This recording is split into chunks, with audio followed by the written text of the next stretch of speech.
911, what's your emergency? Help! My boss doesn't trust my leadership skills.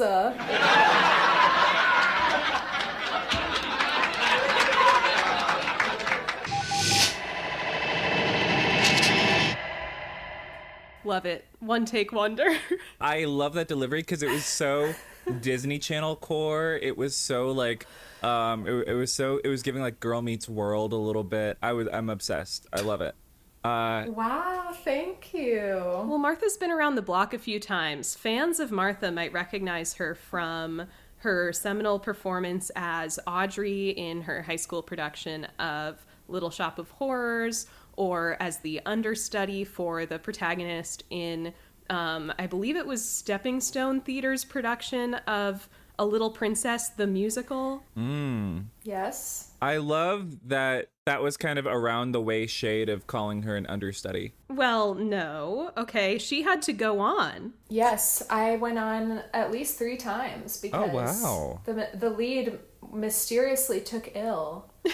Ooh. Martha definitely didn't have any part in this. Yeah, like for some reason. You kind of Tanya Harding'd her. She was your Nancy Kerrigan a little bit. I never said that. So Okay. I don't know. Okay. Welcome back to the First Respodcast, everyone. Today we're joined by a very special guest, violist, sister, doctoral candidate. It's my sister, Martha Mulcahy. Martha, welcome to the podcast. How do you feel about making your debut on the First Respodcast stage? I feel actually nervous. I was texting Jane before this.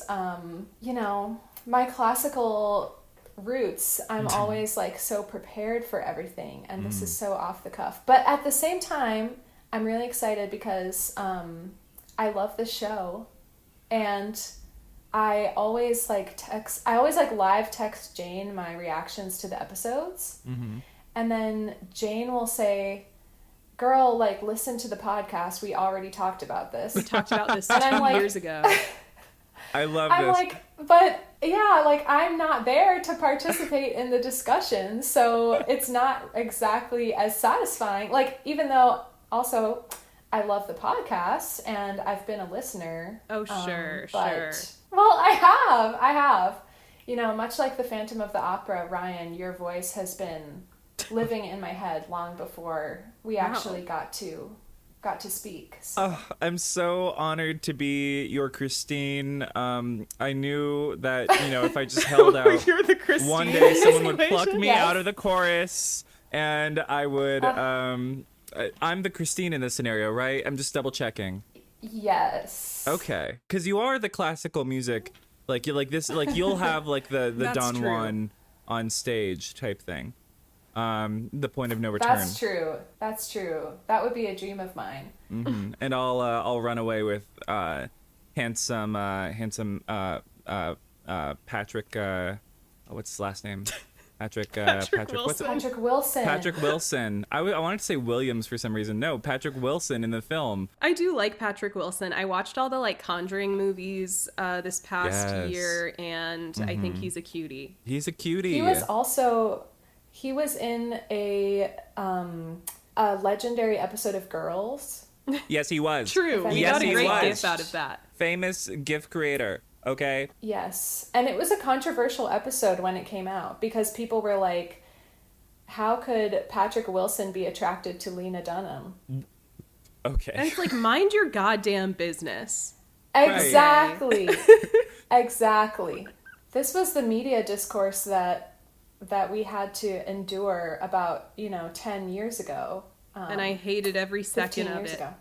And so I'm so glad that now we live in the media landscape of things such as the First Respodcast, which is just a true light in this landscape, as I mentioned. Martha, I'm so glad to have you on because people are always saying this, but you're the first person to ever say it out loud on a public forum, and I appreciate it.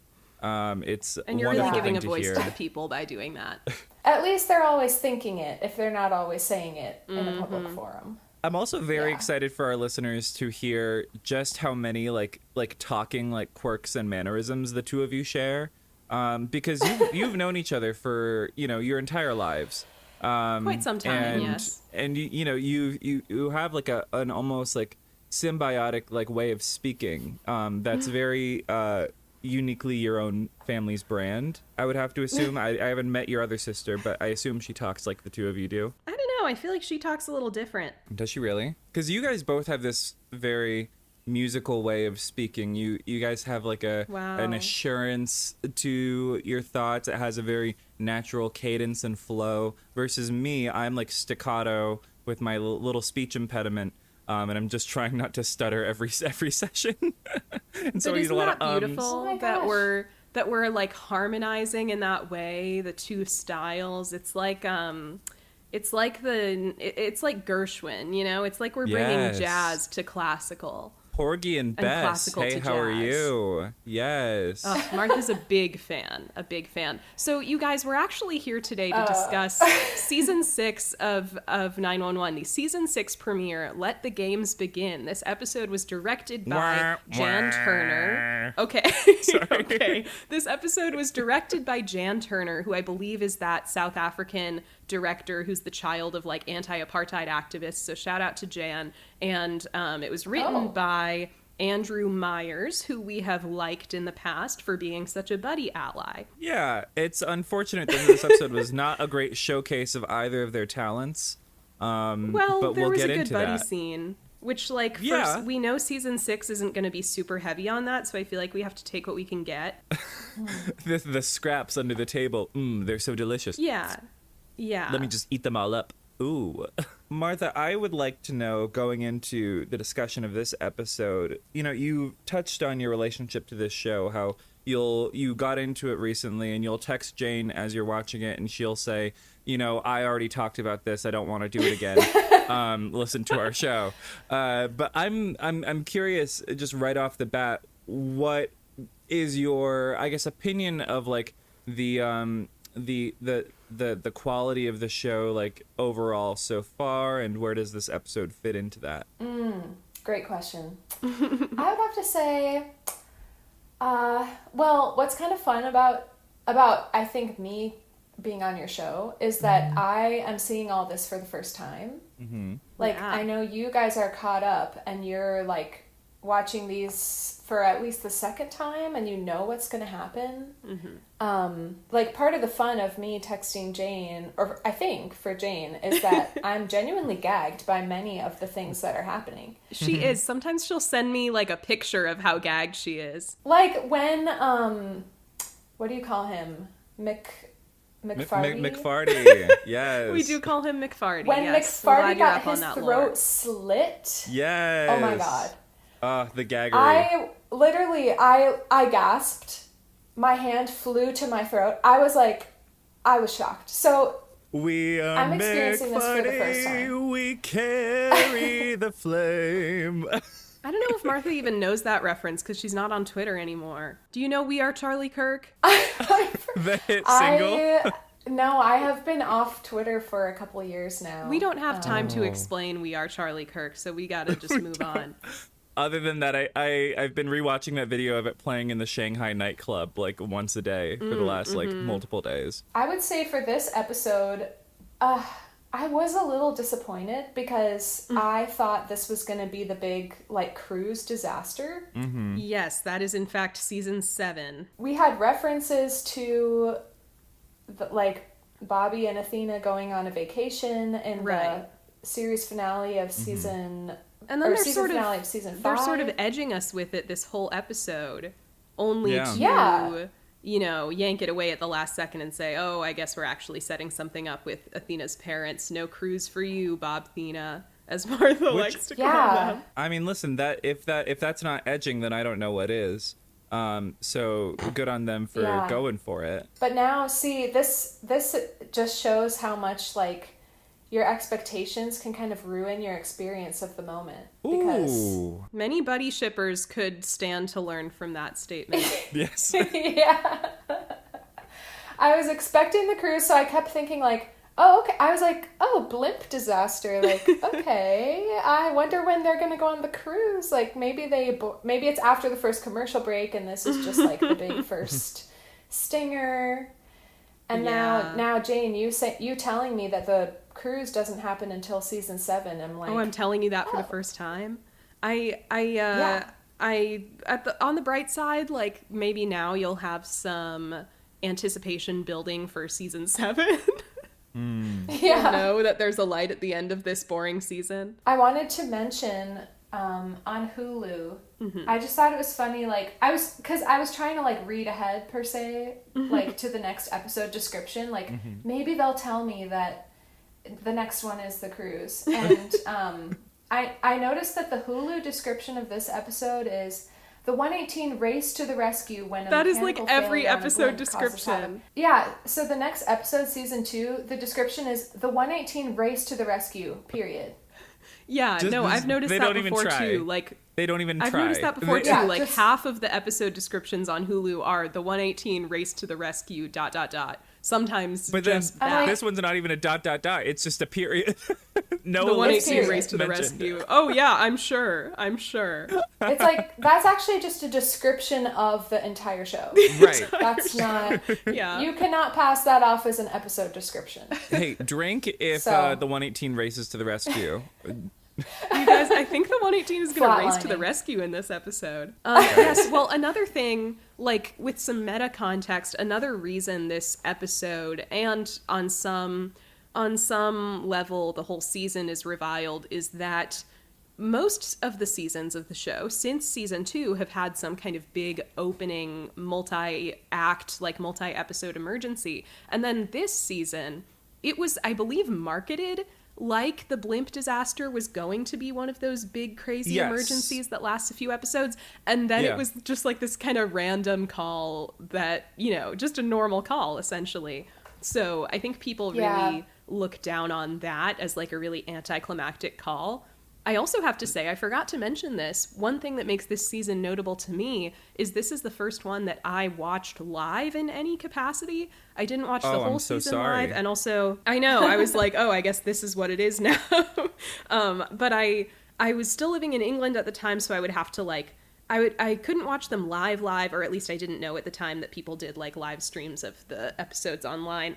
And I would have had to watch them in like the middle of the night because of the time zone, so I definitely wasn't going to do that. But I would like the next day after they aired, turn on a VPN and watch them on Hulu. And I think I did that for the first few episodes of the season and then got behind and later caught up. But yeah, this was the first one that I was like, I got into the show the summer after season 5 aired.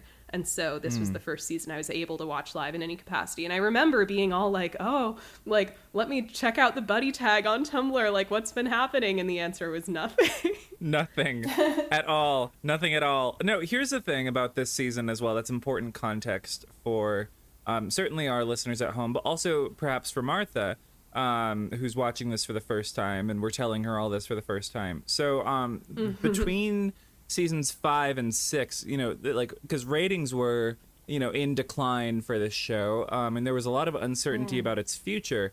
And actually, famously, at the end of this season, the show was canceled by Fox. The show was just flat out canceled, and it was later picked up by ABC. It was saved because they saw dollar signs. However, because of that, one has to assume, at least I have to assume, given that it's the 6th season, ratings are in decline, and this episode looks the way that it looks, and there's such a smallness to it. I have to assume that there was some budget cutting, some corner cutting to reduce costs, because this is not a cheap show to produce by any means. I would And not be season 5 was surprised. rather heavy on some big things. Like they had some animals, they had some buildings on fire, some explosions, and Some Yes. dispatch collapsing. and so because of that, I attribute at least, part of the smallness of this opening disaster scenario,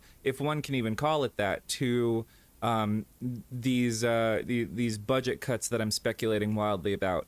But I have to assume were implemented.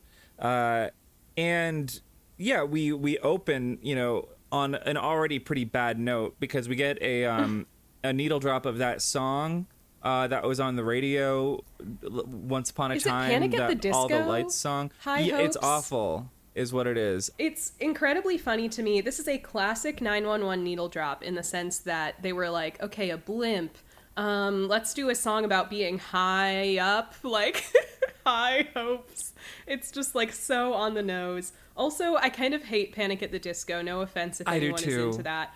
I have always gotten them mixed up. This is probably really offensive to fans of both bands, but I have always gotten them mixed up with 21 Pilots.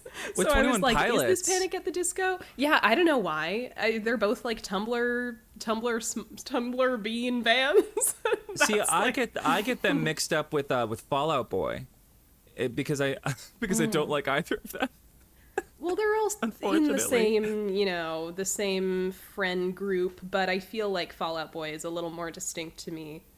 But yeah, I believe this is, in fact, Panic at the Disco. You guys are alienating all your emo fans right now. It's so true. I'm sorry, emo girls out there, emo boys. Listen, if you guys actually, want to be cultured, stream Evanescence's new album. It's really great. It's called Sanctuary. That's it's amazing. True. Ryan is like the biggest Evanescence fan, so really, I think Ryan could out emo all of these people. Stream Afterlife. Okay. Thank you.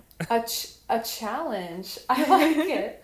And come on, like Fall Out Boy. No, okay, this might actually be alienating people, but I feel like Panic at the Disco and 21 Pilots, that's not like real emo, right? Isn't that more like radio, I feel like real emos would probably not like those bands as much. It's like radio Panic at the Disco guy did that song like, with Taylor Swift, and it's like her worst song ever. That horrible song that you can't spell awesome without me. You can't spell awesome without me. Yeah, that one. So we open with High Hopes because there's a blimp in the sky and it's high up. No, Well, Lover is complicated, but yes, it has some of her worst songs at the very least. Guys, how many people do you want to piss off? We've already complained about Taylor Swift on this podcast. Before we've even started recapping the episode.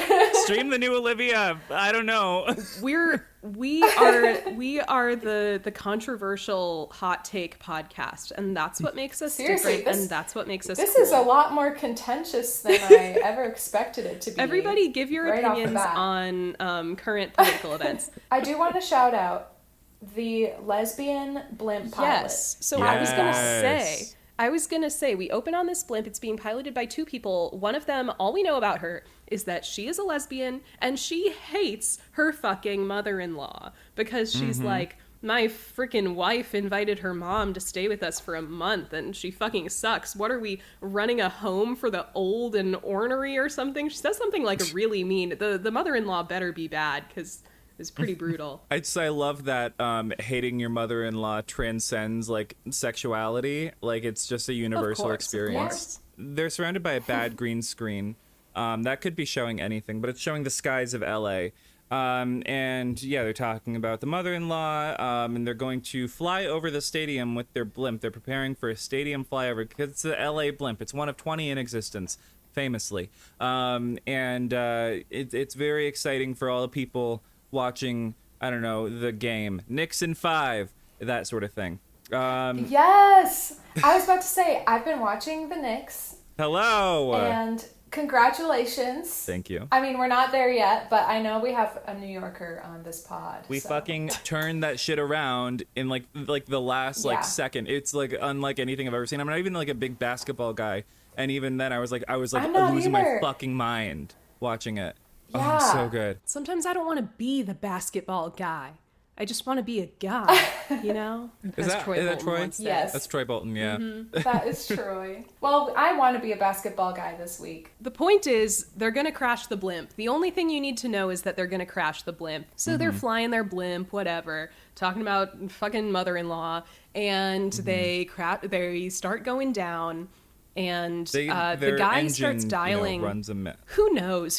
Why does a blimp crash? I'm not a blimp operator, but when I was playing GTA, it's because I fired a rocket launcher at it, you know?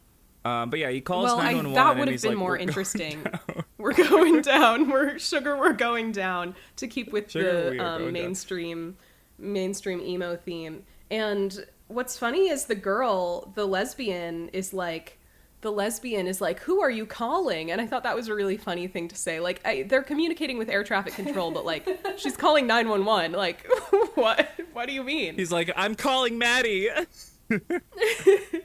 Yeah, he gets on the phone with Maddie. He's like, our blimp is going down, and it's about to crash on this sports arena. And there's a POV character on the ground because we get these, you know, Yes. these one-off call people, and there's this girl with a backpack and her mom who also has a backpack, and the mom is giving overprotective vibes. You know, she's like someone bumps into her. She's like, did he just, you know, and then she gets some nachos, and she's like, you shouldn't have too much cheese. And she's like, it's cheese adjacent because it's not real cheese. Yeah, there's some exposition going cheese. on here where the mom is like, after all you've been through this year or whatever, like, you're putting yourself at risk. But of course, girl, who we can infer has had some kind of medical situation going on, is like, I want to live my life, Mom.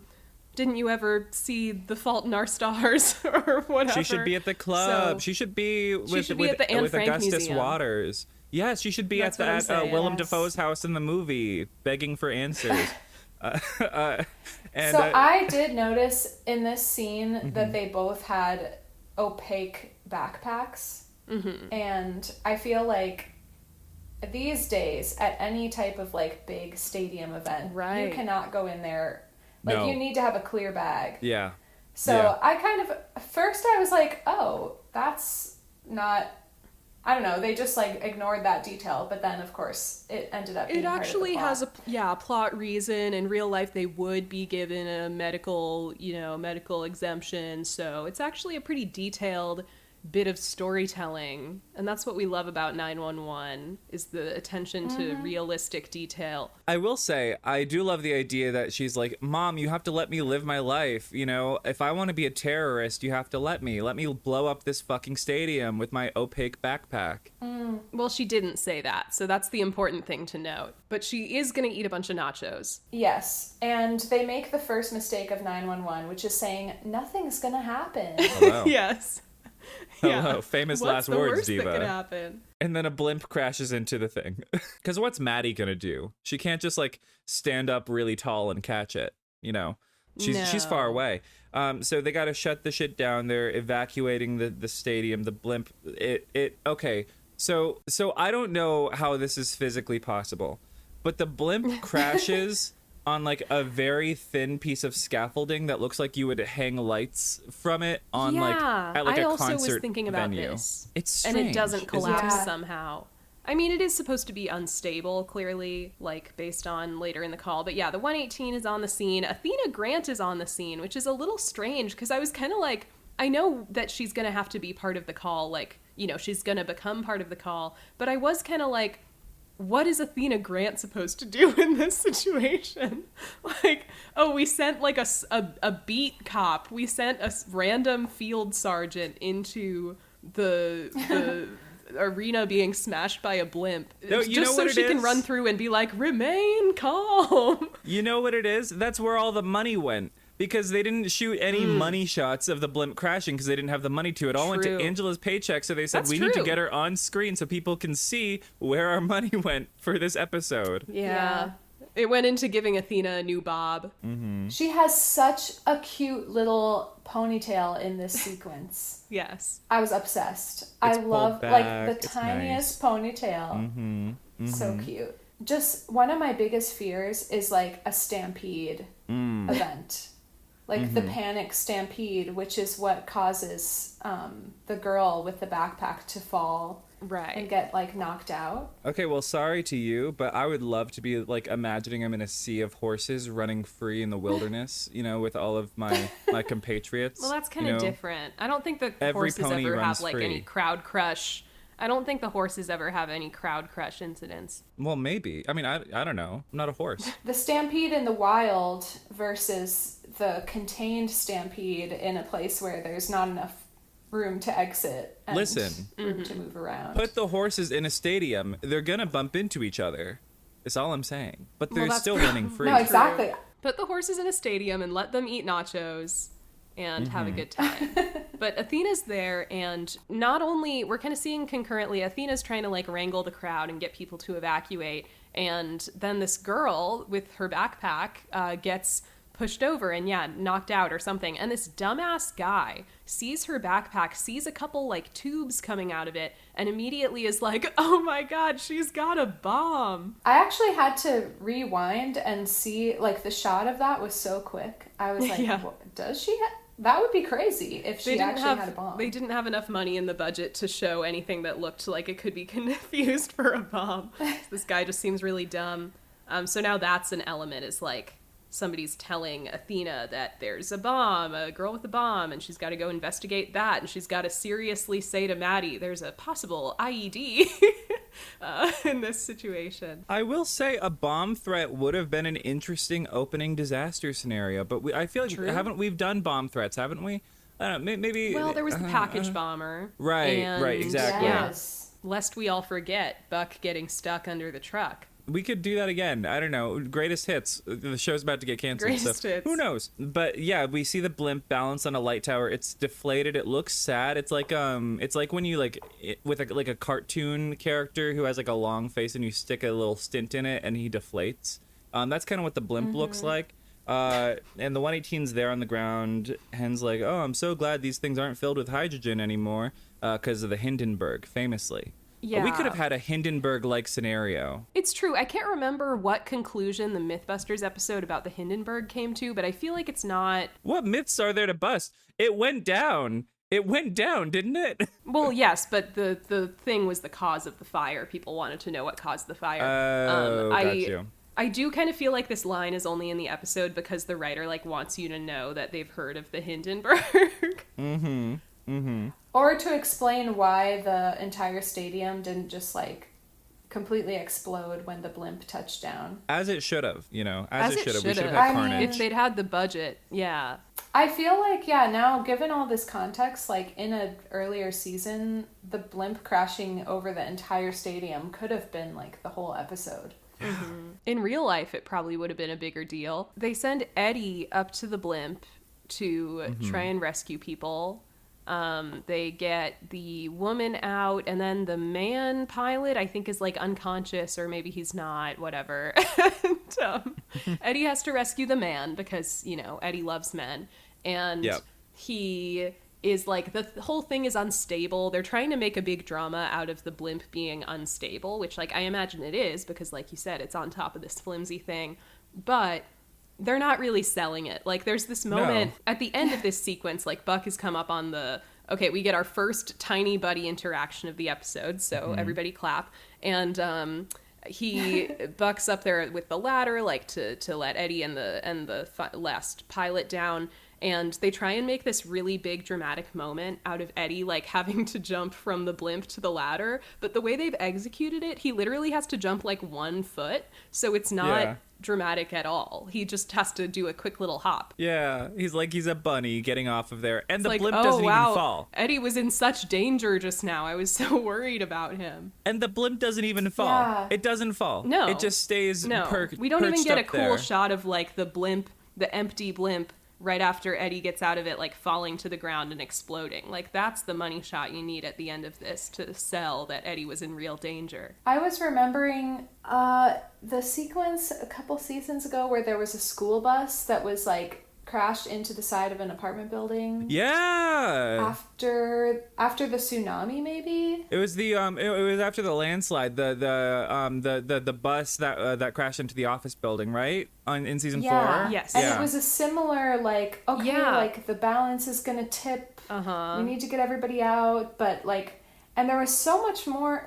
It felt like that sequence just had a lot more stakes and kind of an arc of how they paced it, and just felt a lot more dramatic compared to... And they had spent more time establishing the characters that were involved. You had the autistic guy, you had the bus driver who was in some kind of medical emergency, and then Bobby having to kind of coach the guy out of the bus, and then you think they've died for a second, but they haven't. They get out right after the bus explodes. Whereas in this one, it's I have my lesbian blimp driver who is ageist, and her co-pilot who I basically know nothing about except that he called 911 separately from air traffic control. And he's friends with his lesbian co-pilot, so at least we know he's an ally. Possibly. It could be that he sees her as the exception. so he could be still homophobic. It could be.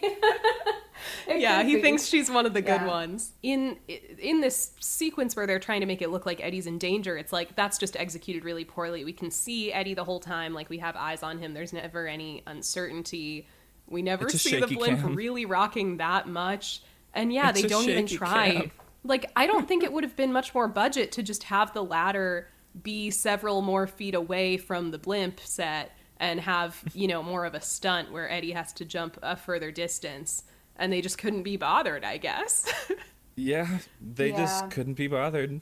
And so that's our or nice like have the blimp, have event. Eddie still in the blimp. Eddie's still in the blimp falls. You don't even have to make it explode. Just have it fall and we can't see Eddie anymore. And you can have one of those great Buck moments where he's like, Eddie, oh my God. And then have Eddie, like, his hand comes up and he like grabs onto the ladder and hoists himself up, and you're like, oh my God, he lived. Yes. You know, what's stopping them from doing that? Yeah. The greedy people at Fox, the laziness. You know, the fandom is gonna you know, put it all on Kristen Rydell, but I have to put it on the executives for slashing this budget, and also for stifling queer voices. And yes, in Pride Month, no less. Yeah, Martha might not be aware, by the way, of the context that basically the first 4 seasons of the show were all run by this man, Tim Minear, who came back later for season 7 to present. He's still showrunner, but he had left in season 4 to go run the spin-off Lone Star, the Texas spin-off, and in his place, one of the writers on the team, this female writer, Kristen Rydell, took over as showrunner for seasons 5 and 6. And the fandom has this really misogynistic complex that she's like an evil harpy, because she gave this one like pretty innocuous interview one time where she implied that she had not intentionally written a buddy sequence romantically, which I feel like is the least controversial thing ever for a writer to say on a show like this. And she was actually very kind in her interview. She was like, you know, like, no interpretation is wrong, whatever. But the fandom hates her for literally just that. And they say she's a bad writer, which she isn't. But she was the showrunner on these 2 seasons, and they are like worst seasons of the show. I think there's more at play than Kristen Rydell. You know, there were a lot of like behind the scenes difficulties, I think, at this point. And like Ryan's saying, like, the show, they kind of thought this was their last season, so it's kind of understandable why things are so messy in this season. But basically a lot of people want to blame her for this season being less good, which is funny because she doesn't have any individual writing credits on this season. Like, yeah, she was showrunner, so I'm sure she was like leading the creative direction, but like she has no written by credits in this season, which I think is really interesting. I mean, maybe we would have had some more solid episodes if she was, but that's all you know, I'm saying. You also have to understand, Martha, that Jane has an absolute complex about Kristen, because the misogynistic fandom has, you know, radicalized her. Somebody's got to do it. Somebody's got to do it. Nobody else is out here defending her. So it's like, I've got to be the only one. Me and Ryan, this is a spoiler, I guess, because it's not out yet, but we just did an interview with like a fan magazine, and I had to, even in that, I had to be a broken record and harp on about Kristen. It's very important to me. It's one of my causes. It was a fun interview, too. I'm glad we said yes to that. I hope she'll be a guest one day. That was the question I was answering. I was like, you know, who would you most like to have as a guest from the show? Like, I need to pick Kristen Rydell's brain. But I will say, you know, I'll get into it later because there are some things even just in this episode that you can see. I believe they were also having trouble in seasons 5 and 6 with like, they were planning on certain actors being available who then turned out not to be available. So like things had to be kind of hastily switched around. So I think it was just a tough position to be in as a showrunner. Yeah. But anyways, while this blimp nothing burger is happening, oh, my burger, there's nothing on it. In the burger is Athena Grant, and she finds the girl with the opaque backpack. She finds the lettuce of the burger, and it's this girl whose artificial heart is about to stop beating. Yes, because she has we find out that in her opaque backpack is a pneumatic pump for an artificial heart that she had surgically implanted in her chest, presumably in the aftermath of some traumatic like heart disease or injury or something like that to save her life. And it got disconnected, and blood is not flowing through her brain. And because it's an artificial heart, Athena cannot do chest compression. She cannot do CPR on this poor girl. Yeah, because she'll just be like lodging a big plastic device deeper into her chest. She's like on the phone with Maddie, sending her pictures of this device to figure out what it is. And Maddie's instructing her. She's like, this girl should have a backup somewhere. You've got to find the backup. So Athena just kind of wanders through the arena looking for it. And she finds the backup easily because as she's wandering through I'll be charitable and say they tried to make it look distressed. You know, they have garbage strewn about. They have stands knocked over with merchandise on the floor. She finds they have, like, a three lone people woman still straggling about. She finds a lone woman on her back on the ground with a backpack, and it's the backup. It's the mom. The mom has the other backpack that has a backup for her daughter's artificial heart, and she gets it. And she goes back to the girl, and she hooks it up, and they're fine. Everyone's fine. It's fine. Everyone's fine. Yeah. Everyone's fine. Like, it's such... This is what I mean when I say this call is a nothing burger, because not only does nobody die, but also it feels like nobody's imperiled in any meaningful way. Like, the artificial heart, like, thing is, like, the most interesting thing about this crazy blimp crash disaster, or what it should be. And even then, it's solved so easily. Yeah. I think all of this happens before the first commercial break. Yeah.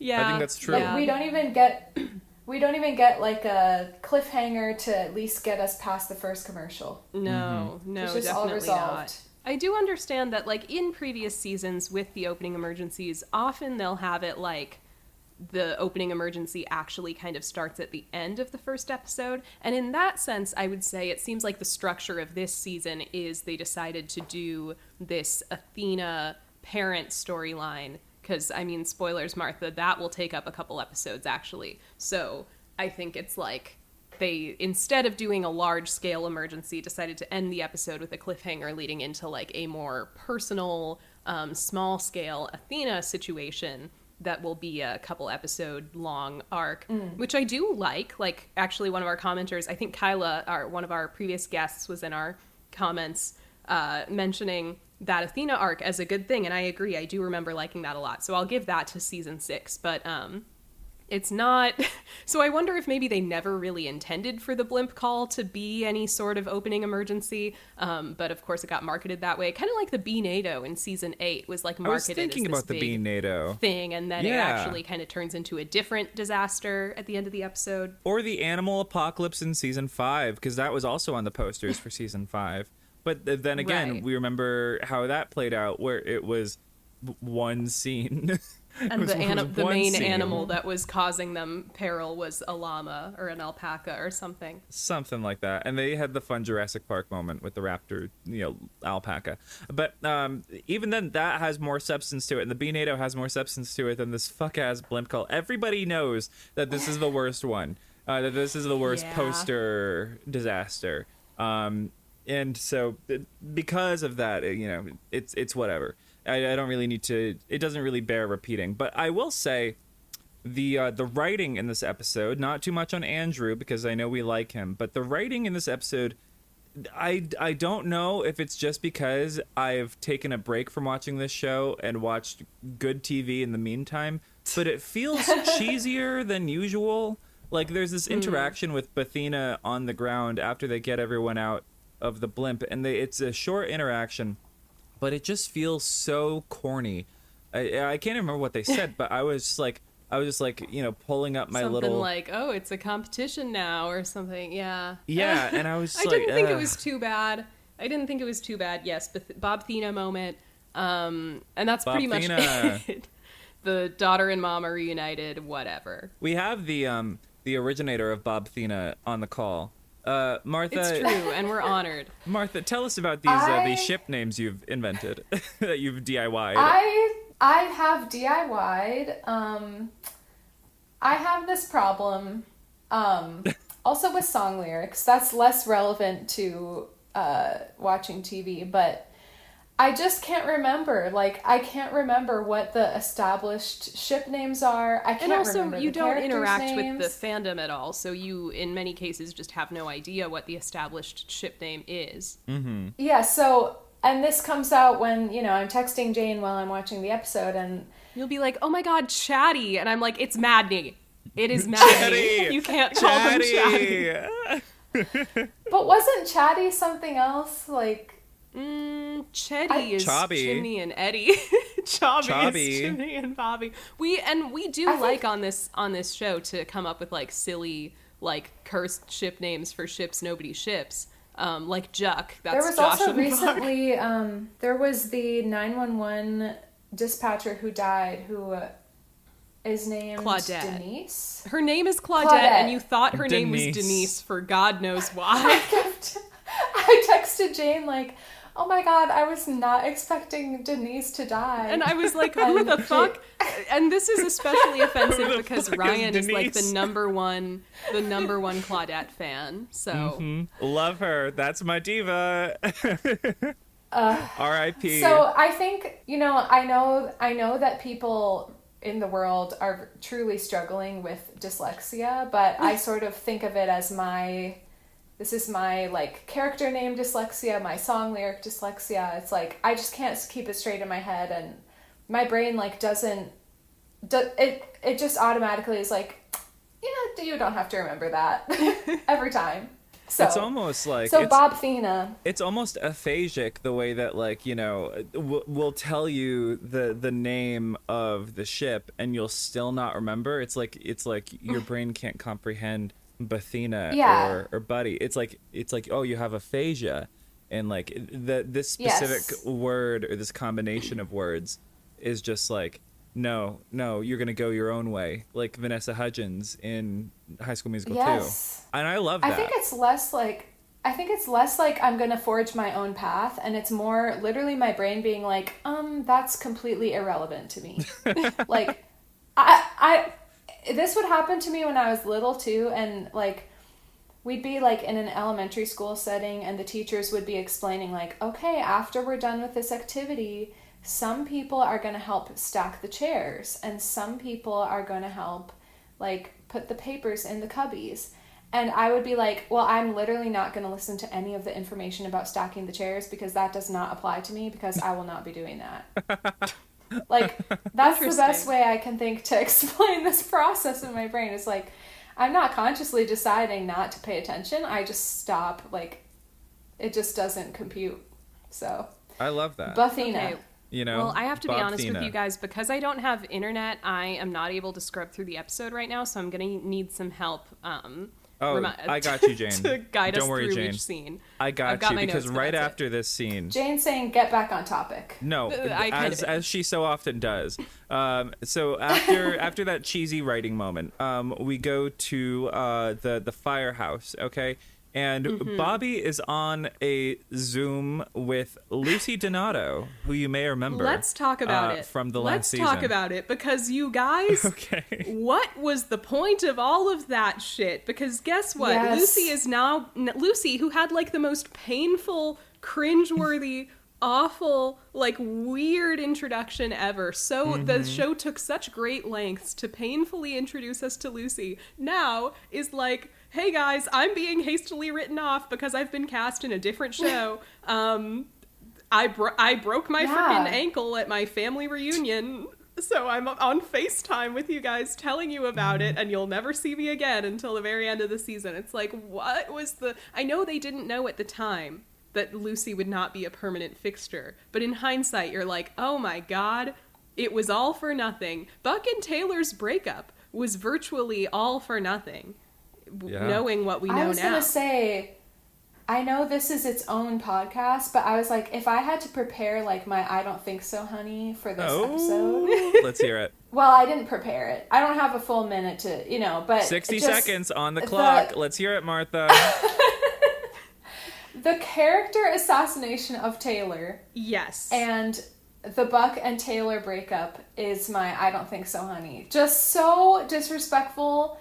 It just broke my heart, I felt like it perfectly translated onto like Buck's overall, his arc throughout several seasons of going from being like this like dissociated like sex addict to then like becoming attached to Connie Britton, to then being like, oh my god, like what do I do with attachment? What do I do with like, and then finding this partner who was like 30 seconds. more resistant. Mm-hmm. Oh my god, you're actually timing me. Oh my god. I'm wasting precious time. Okay, so then Taylor was actually avoidant, and Buck had to like draw this out of her, and they became like truly committed to each other. And he said like, it was this one episode, he was like, I want to be there for you. I want to support you even in these moments that you're embarrassed of, you're ashamed of. And Stop then, it, I'm not timing I think it was the next episode that the blonde one whose name I can't remember came in, and he just cheated on her for no reason. No character reason. assassination It was the of character Taylor assassination. and Buck. Yeah, you say it's Character character assassination of Taylor, which it kind of is by the finale, but I think it's really, character assassination of Buck, because he was like Of completely sociopathic last season in his treatment of Taylor, Yeah. and we've talked about it at length on this show. We're fully on Taylor's side. We hope to see her again someday.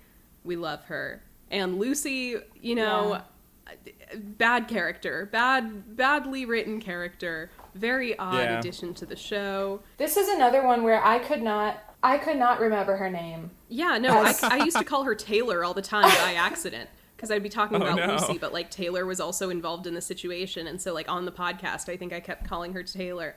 And now here, she's pissing me off one more time, okay? I want Lucy to be at my funeral so that she can let me down one more time, because what she does here is that she is like, they can't just have her have been injured off screen. She's like, yeah, I was at a family reunion and my 7-year-old niece broke my ankle. She's my favorite. It's just like one more moment of this, like, in my opinion, very men writing women thing of like, I guess you could say I'm a bit of a tomboy.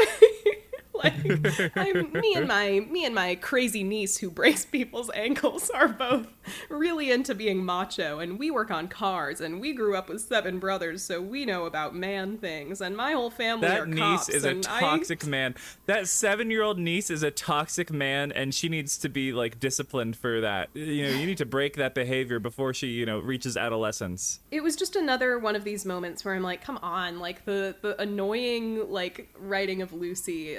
I find it really like out of touch and not convincing. But it's okay, because now we don't have to worry about that character anymore. But it does make the whole previous, you're just like, okay, so why did it even matter? Why did it even matter? All of this, we could have been spared all of this. Getting ankle mogged by my chud niece. There was a lot of like writing, not W, but like starting with an R, writing of things that had gone askew in the past season in this That's episode, true. where it felt like, so why? So was there ever a plan of what you were going to do with even pushing that off kilter in the first place, or just... Big the show apologizing for itself. Energy. Yeah. Yeah.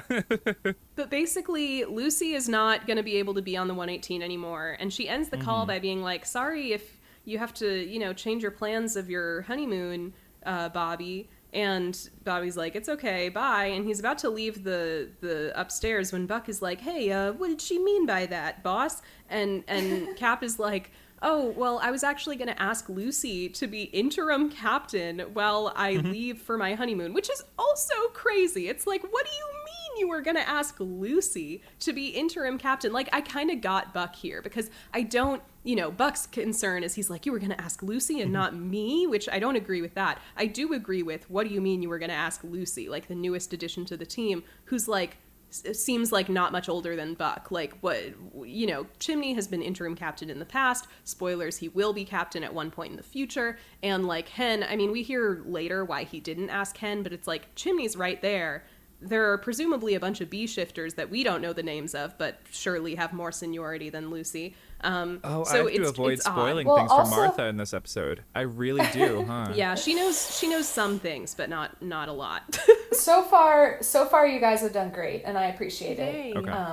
But I was thinking you were going to appoint Lucy, who came on at exactly the same time as your other new hire paramedic, True. who turned out to be a serial killer. That you like spiraled about almost to the point of like ruining your life last season, and you're just going to trust Lucy. Yeah.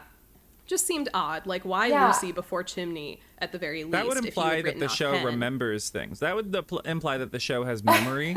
And I don't think the show remembers. But it does, because they even mention, like, you know, when they're like, why not Jimmy? He's like, oh, I thought you said, like, never again after the last time. And Hen's like, that was us, the team, saying that. I don't know. Basically, this begins for Buck a thing of feeling really butthurt that he was passed over for interim captain, even though that's ridiculous, because we all know Buck is mentally still, you know, he's made some progress, but he's mentally still like 19. I understand Bobby's impulse because, you know, as a feminist myself, I also believe in women's capacity to lead. Unlike certain women on this show, I actually have faith in women.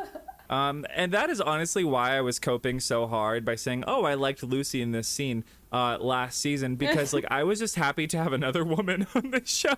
No, I mean, she had individual like scenes and episodes that were not so offensive, but yeah, like the grand scheme of her character was kind of like, okay, what was even the point of that?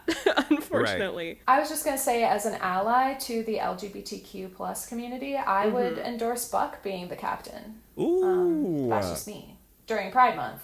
But nobody knows that he's bisexual yet. I mean, we knew, like, as audience members, but he didn't know, and none of his friends knew. I mean, maybe his friends knew, but they didn't say anything if they did. You know, closeted or out, I support it. So then do we go to the buddy scene? Buck is cooking Eddie dinner, which could mean nothing. Buck is cooking Eddie and Christopher dinner, which could mean nothing. You guys, again, we're not going to get that much buddy this season, so I feel like we have to savor what we can, what we do get, and I do think this is a very buddylicious scene.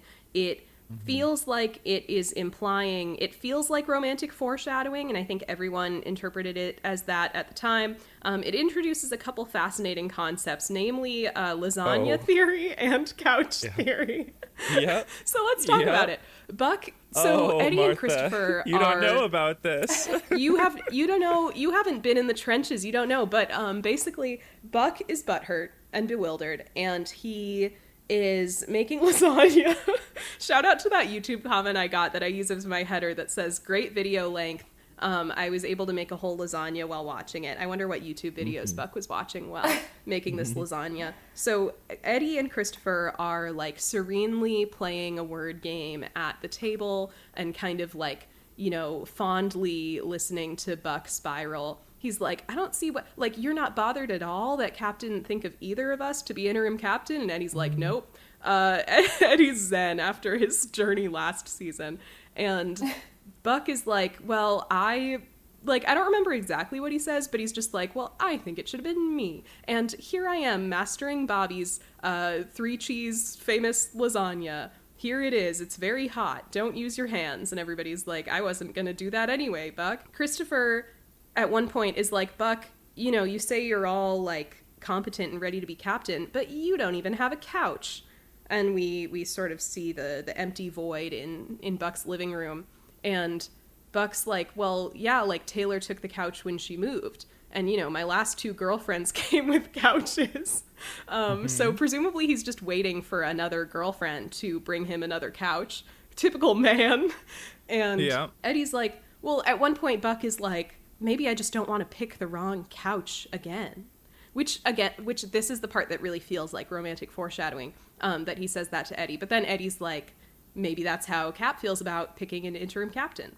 And let's talk about both couch theory and lasagna theory. So couch theory, I believe, technically began in season 5, what with Taylor moving in, them having 2 couches, whatever. And of course, Buck sleeping on Eddie's couch when Eddie was in the hospital. But here we have this idea that Buck's couches are like a metaphor for his romantic attachments, and that he doesn't want to pick the wrong couch again. So it's like implying he needs to change something this coming time when he seeks out romance. And him saying it to Eddie feels very loaded. And there's probably other couch theory things that I'm forgetting, but that's what's sticking out to me right now. Then we have lasagna theory. So Buck says, for the record, I haven't researched like what these theories actually mean as fandom interprets them. I'm just going off of what I assume they mean. Lasagna theory. Okay. Buck is cooking this lasagna, Bobby's famous lasagna, and he says it took him 3 times to get it right, I think. And so this is bringing up this idea of third time's a charm, which echoes couch theory in the sense that his last two girlfriends came with couches, and now this third time he doesn't want to pick the wrong couch. And of course, narratively, both in comedy, in writing in general, rule of threes, it's very common to have third time be the joke or third time be the charm. So we're really setting up here that in Buck's life, he's made mistakes the past two times, and there's this fabled third time that will be the right thing. And Eddie and Christopher being here in this domestic scene, it would seem to imply that what Buck wants is actually right in front of him, but he's ignoring it. Yeah. I think there's a later scene we'll talk about that visually, that is the message of the scene. Mm-hmm. Yes. But that is so funny. Like the Swiftian logic of latching so hard onto the reference to a specific number and saying, oh, like that's like third, like the rule of threes, like right, it's going to be the third relationship. Yes, but buddies, there is a big crossover between Swifties and buddies. You can find countless Taylor Swift buddy edits. I think it also makes sense that these theories, came up in season 6, and this is just my hypothesis, but I think they were gravitating so hard towards couch theory and lasagna theory, their Garfield asses, as just a way of deterring the psychological breakdown, like sort of induced from boredom that would have otherwise happened. It's like while watching they this had season. so little to work with that they had to really dig deep on every little detail. But I do think, which we've seen in happen defense in the of couch past. theory. In defense of couch theory and lasagna theory, I do feel like this scene is kind of overt in its, it's very overt in using the couches as a metaphor for Buck's relationships. So I feel like it's not that crazy to not only have theories about perhaps that meaning a change for Buck, like Eddie, and also then tying the lasagna into it, since it also is in this scene and also brings up the third time's the charm thing. And, I guess I think this whole scene, the way Buck and Eddie are talking to each other and looking at each other, and Buck implying all of these metaphorical things about what he needs in his future relationship, amidst this domestic scene. Of all crazy buddy theorizing, I feel like this is one of the more rational ones. Yeah, I do agree with that, in general. I'm so tickled the show by... could have had a good opportunity if they actually were into couch theory and lasagna theory. Yeah, and I'm tickled by the fact that we're seeing the absolute trenches that people were in at this period of time. The absolute like the depths. We're wading into the depths right now, and we're seeing the ghosts of the past. Couch. I saw once this hour-long video analyzing couch theory from every possible angle, and it was brilliant. Wow. It was brilliant, and it really explained things, and I came out of it, feeling changed, and confused, and frightened as well. And it's very funny because, it is such, like you said, Jane, it's a very on-the-nose metaphor for relationships. And yeah, I love fandom psychosis. It's very funny.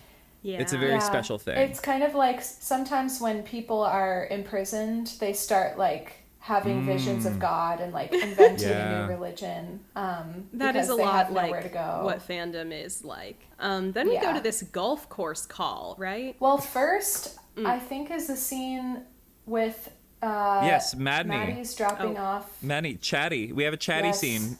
Or chatty. It's time for chatty, which will be a big element of this episode. Thank God. Thank God. I have to say. But yes, chatty. So Maddie is she's brought G over to a surprise visit with Chimney on a Saturday at 9 p.m. And we know it's a Saturday at 9 p.m. because Chimney mentions that, directly in this scene.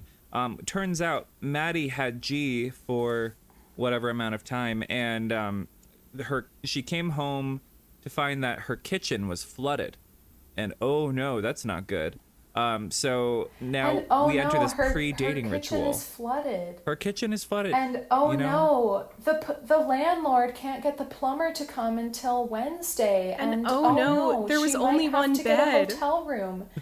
And oh no, Chimney was in the middle of watching a movie by himself. It almost feels like It almost feels like Chimney engineered this situation, like masterminded. He like went to her house and like went at the pipes with a wrench or something to engineer this situation. Took out the local landlord or the local plumber so that they wouldn't be able to get to Maddie's pipes right away. And then like happened to turn on her favorite fresh movie. Bottle of Cabernet. It pairs so favorite perfectly wine. with this delicious prime rib that I had just spent hours making just for me. But I guess I have enough to share. Wasn't it? And I had 2 places set at the table.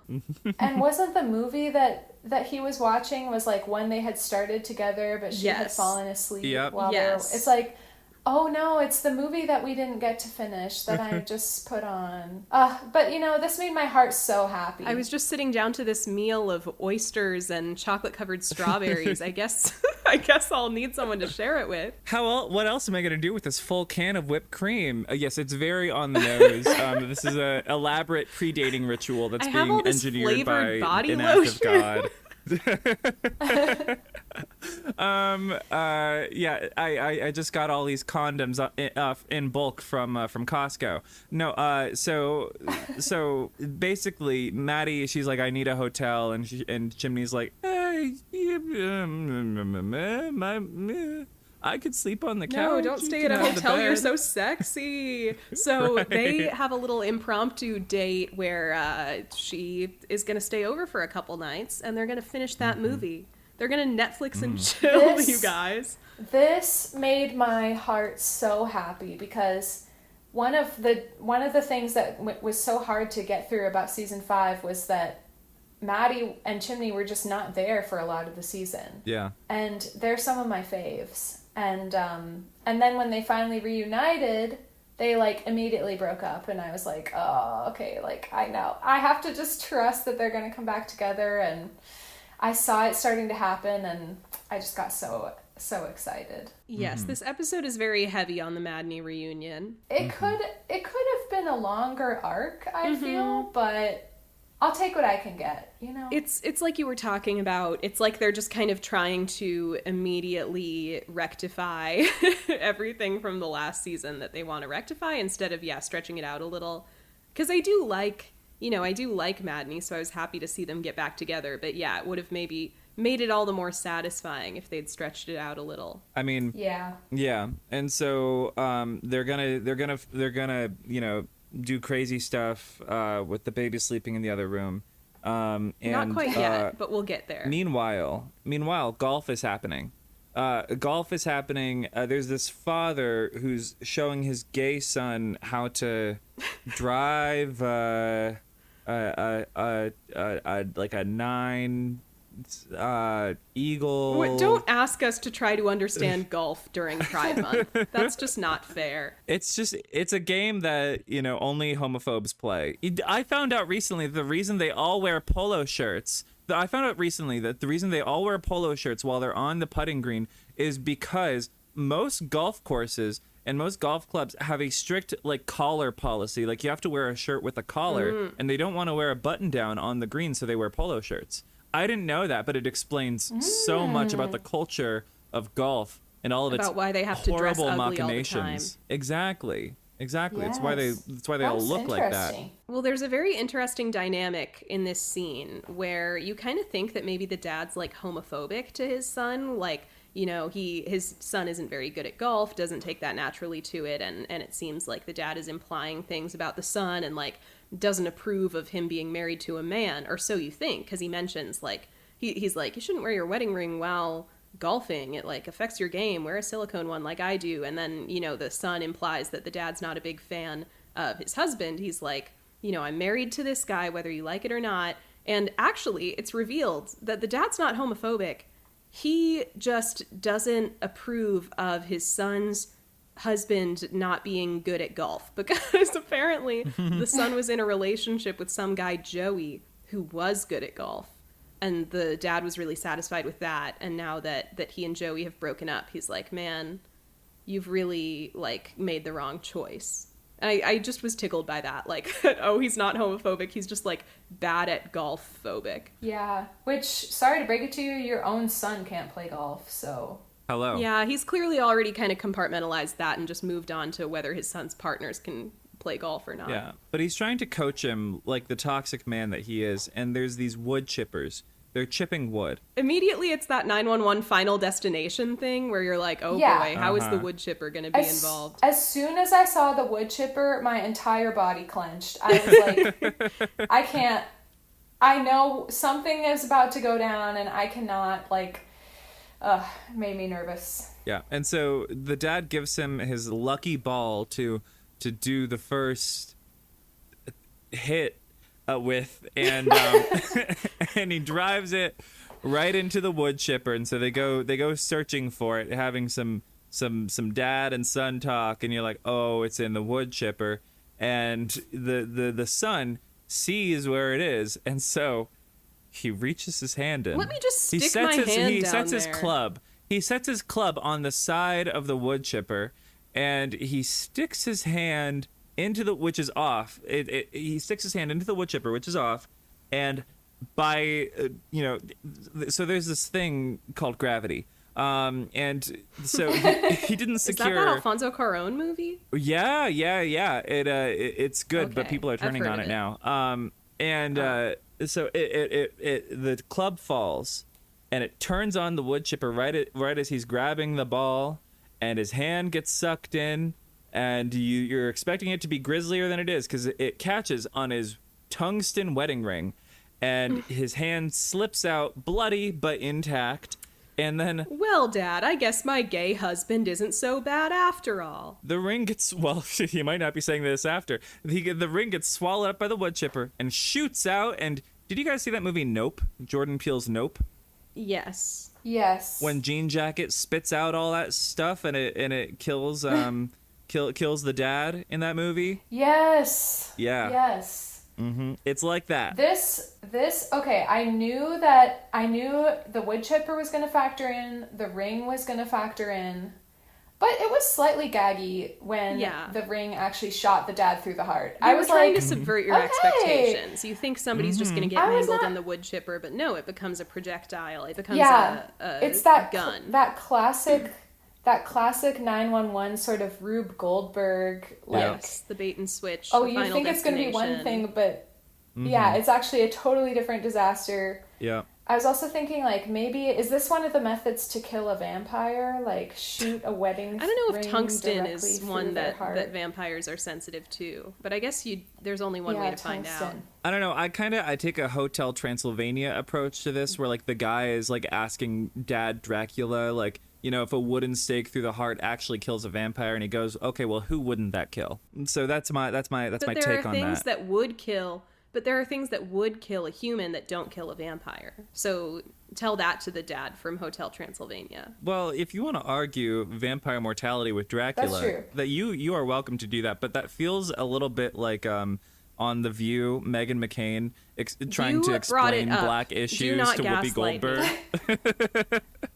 You brought it up. All I'm You saying- brought it up. And also, what are you saying? That you're a vampire? I'm saying that Dracula's a vampire, and you're gonna woman-splain vampire Was Hotel mortality to Transylvania Dracula. written by real vampires? Answer me. I can't prove either way. I'd have to get some sunlight in the room with the writer to test that theory. I want to shout out any viola players listening to this podcast right now, Ooh. because we all know we have to sometimes decide when we're putting on new strings. Some of us like to use a Spiracore tungsten C string Ooh. because Of it has course. a little more power, a little more oomph. Mm. And that's the only context that I've had tungsten come up in my life, other than now this man's tungsten wedding ring. Wait, So do- just do- wanted to shout that out. Do violas not have like horsehair strings like violins do? The strings are not made of horsehair, That's but the the bow, bow, baby girl. the bow Wait, hair the is bow. horsehair. Wait, what are violin Are you strings thinking of made like of? pig? Are you thinking of like pig gut strings? I don't. So okay. Historically, They were made of like cat guts, weren't So- they? yes, historically, like a Baroque instrument from like the 1600s and earlier would have gut strings, like made from intestine, and you can still get those.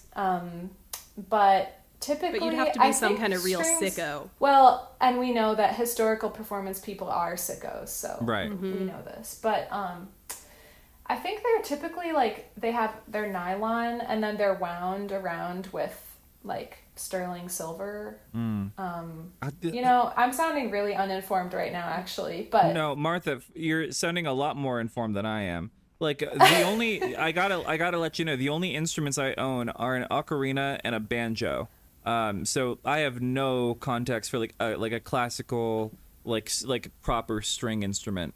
My banjo is strung with metal rings, with metal strings. yeah, so your banjo strings are actually probably similar makeup to what goes on a violin and a viola. That would make sense because they hurt when I pluck them. Yeah. They hurt That's not so made bad. of a horse's tail. Yeah. No, it would be so much softer if it was. But then they'd probably snap easier. But then they also wouldn't rust. The point is the 118 are on the scene. Yes. The and point they is, and they the save them 118 easily. are racing to the rescue. They're racing to the rescue and they Yeah. save them easily. Yeah, it's like Yeah. literally no consequence. The only thing to note is that Buck is like trying to act all leadery and competent so that Bobby Senpai will notice him. And that's that. Now And that's at dispatch, Sue is introducing some new fresh-faced autumn dispatchers to the. She's giving her little spiel, the one that she gave Maddie when Maddie first joined, and Josh and Maddie are just like watching it and admiring her. They're like, "Oh, she's amazing at this and everything." And then Josh mentions that it feels like everything's returning to normal, and it's like, yeah, it's like what we said. You know, we can tell that that's the intent of the episode. Yes. And because he is not allowed by the show to have his own personal life, he has to be overly invested in Maddie's personal life. So he's like, I can't believe you're moving back in with Chimney, girlfriend. And she's like, well, I'm not moving back in for real. It's just for a couple days. And Josh is like, until he asks you to stay forever. And it's kind of implied in this scene that it's just like assumed that Maddie definitely wants Chimney back. And she's just not sure how Chimney feels, even though like they haven't really like shown or told that to us. Yeah, like that could have been the longer arc of this. Right. Or like they you'd just think in kinda this skipped. scene, Josh would be like, well, like, what do you wish that he would, like, do you wish you could get back together? But there's not even a question. It's just sort of like, this is what you want. So you should tell him what you want. So that's the end of the scene. I love disposable gay people in media, don't you? Same. It's just in time for Pride Month. Remember Just how in in the time for last Pride season... Month. Remember how in the last season they pretended they were giving him a love interest in that one episode, and now there's no... I hope you didn't like that guy, because we're never seeing him again. They probably didn't even go on that one date. They were just in a talking stage for a while, and it fizzled out, and it's Fizzled sad. out. Yeah. They sort of got the ick when they saw each other's, like, social media profiles. Yeah. You know, he saw that the guy only posted about, like, surfing or whatever, and the guy saw that Josh only posted about Real Housewives. So we get the Madney chit chat, and then the chatty chit chat, and then we go to The a Jatty scene. chit chat because it was Josh and Maddie. I got all my Chit-chatty. vowels mixed up in that one.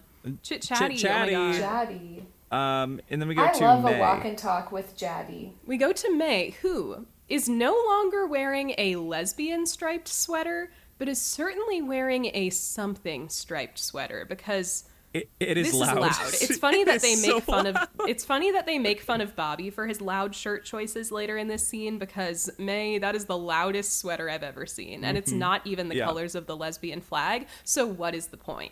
She's innovating. She's designing her new pride flag for. She's coming up with a pride flag that has never even... She's coming up with pride flags that don't exist yet. May is wearing the loudest sweater ever, and she's looking at the roommates she's been assigned at USC, and she's already feeling a little bit out of place. She's like, oh, they look so young, like, now that I'm 1 year out of college age or whatever. She's a little intimidated about, oh, I've got to give up my apartment and my job to go live with roommates at a college, whatever. Bobby comes in holding 2 Hawaiian shirts, And we see that he has become, in anticipation of his cruise, he has become a cruisezilla. He has the itinerary down. He wants to force Athena to do everything on the cruise. He's like, we're doing shuffleboard. We're doing every planned activity. We're eating at we're eating everything. And we're wearing all the Hawaiian shirts. I know the exact square footage of our cabin, so I'm planning to pack accordingly. Also, I just moved into a studio apartment, and the square footage of the cabin they described is only like 100 square feet less than my studio apartment. So that was a little bleak to hear. Oh, wow. But it's okay. Yeah, I actually thought when they said 330 square feet, I was like, that sounds pretty roomy. Decent for... That would be like my whole for a bedroom / living room. room. Yeah. It's roomy. I wonder if they're It's going on the roomy. Odyssey. I wonder if they're going with Dr. Odyssey. So, Martha, have you heard about this show, Yeah. Dr. Odyssey? Did you ever watch it? I never watched it. I know Jane did a little Briefly. bit. Yeah, it sucks. I wouldn't recommend it. Was that with Joshua Jackson? Yes, and when it came out, I felt like it would be... I feel like it would be a Martha kind of thing, because it's got Philippa Sue. And Because it's got... Joshua Jackson is in it? Yeah, I thought... Am I wrong that you were like... You like Joshua Jackson? Did I make that up? Well, I just was asking if he was there, wasn't I? Okay, are you a fan of him from like Dawson's Creek? What do you like him? Or no, you watched Fringe, right? Was he on that? Yes. I discovered him on Fringe. That is After so Most of the interesting. world had already discovered him. Yeah, I do love him, so I'm sad that the show was he was bad. in such a flop. Well, Yeah. at least they canceled it, and now he can move on to bigger and better things. You know, it's interesting. I watched him on Dawson's Creek, but Pacey was always my least favorite character. I always hated him, and I thought he was so From the couple uncharismatic that episodes everybody I loved watched, him I on that remember show. thinking he was a lot, but maybe he gets better as the show goes on. He doesn't, but it's okay because other characters are there, and Michelle Williams is there to keep things afloat. R.I.P. James It's Van kind Der of Beek. that thing of... Yes, It's R.I.P. one of James those Van Der Beek. things from that era where it's like, okay, there's going to be two types of guys, and there's going to be the jock that, of course, all the girls like, and then there's going to be the other guy who's like not like other Who's guys, zany, yeah. and he's like always whining about that. Except I feel Dawson like wasn't from even the supposed couple to be a episodes- jock. He was supposed to be like a film buff kid, which didn't really make sense because they cast a guy who seemed like a jock. That was part of my James problem Van Der too. Beek seemed like a jock to you? What would he play? Lacrosse? He looks like a 90s jock type. That took me out of it a little bit. I was like, this guy doesn't seem like a film bro. No, he has the wrong face shape. I totally bought Dawson as a film bro because Like, he full was so respect like to James Van Der annoyingly Beek, but- straight, you know, like annoyingly straight true. film bro, as opposed to being like an artistic, like sort of like more interesting kind of film. Like he's like, you know, you ever see those memes of like boy letterbox versus girl letterboxed? He's aggressively like the boy letterboxed. But I will say there is like a type of guy at film school where, and I think they get a lot of these at the bigger film schools at like USC, where like, yeah, they want to be Steven Spielberg. They don't want to be Yes. like Ari Aster. They want to go to film school to like, let's make a large budget studio Hollywood film. And there was a guy who blew up on, he had like a YouTube short film blow up, and a couple years ago, he was like an 18-year-old high school student. And at first, I think it was getting a lot of traction because people were like, this is good. And he got signed on with some big studio. But then it started getting more traction, and people were like, oh no, this is bad. This is really bad. I was one of the people saying it was bad. It's just, I think it was called like Nothing But Everything. And it's like this very overproduced but shallowly written short about like, I'm a teenager in high school and my life is so deep.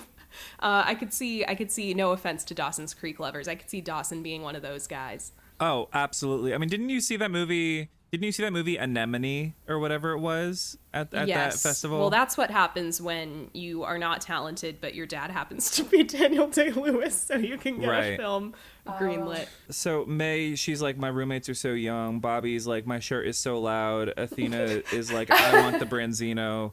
And then We had a good Athena that's line that. here. Yeah. Because we're going between Bobby's like, and this happens a lot in couple dynamics, I've noticed. Also, just want to announce to your listeners, I'm single, okay?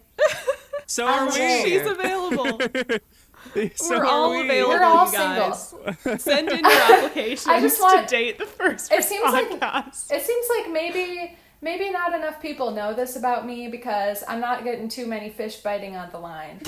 But I do have a lot of friends who are coupled up / married, and it seems like when couples are planning trips, there's often this, like, there's the type A planner who's like planning the entire itinerary and like the budget and everything that's going to happen, and then there's the type B, like, hey, I'm here for the Branzino, like I'm just going to enjoy the ride. So this is very true to life, and I've been talking to my friends about this recently because it's summertime and everyone's taking trips except for me.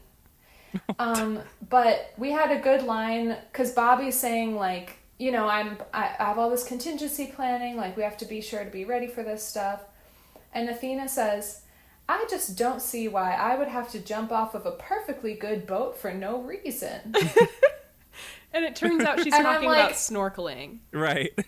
Oh yes, they were talking about snorkeling, but it was such a funny line. You can and call so that the Athena one-liner delivered. of the episode. Yeah. I know that you have that that category, so I wanted to enter that as possibly the best. It was Athena great. one-liner. It was great. It was a good one. Also because this whole time I'm still expecting that they're actually going on a cruise sometime soon.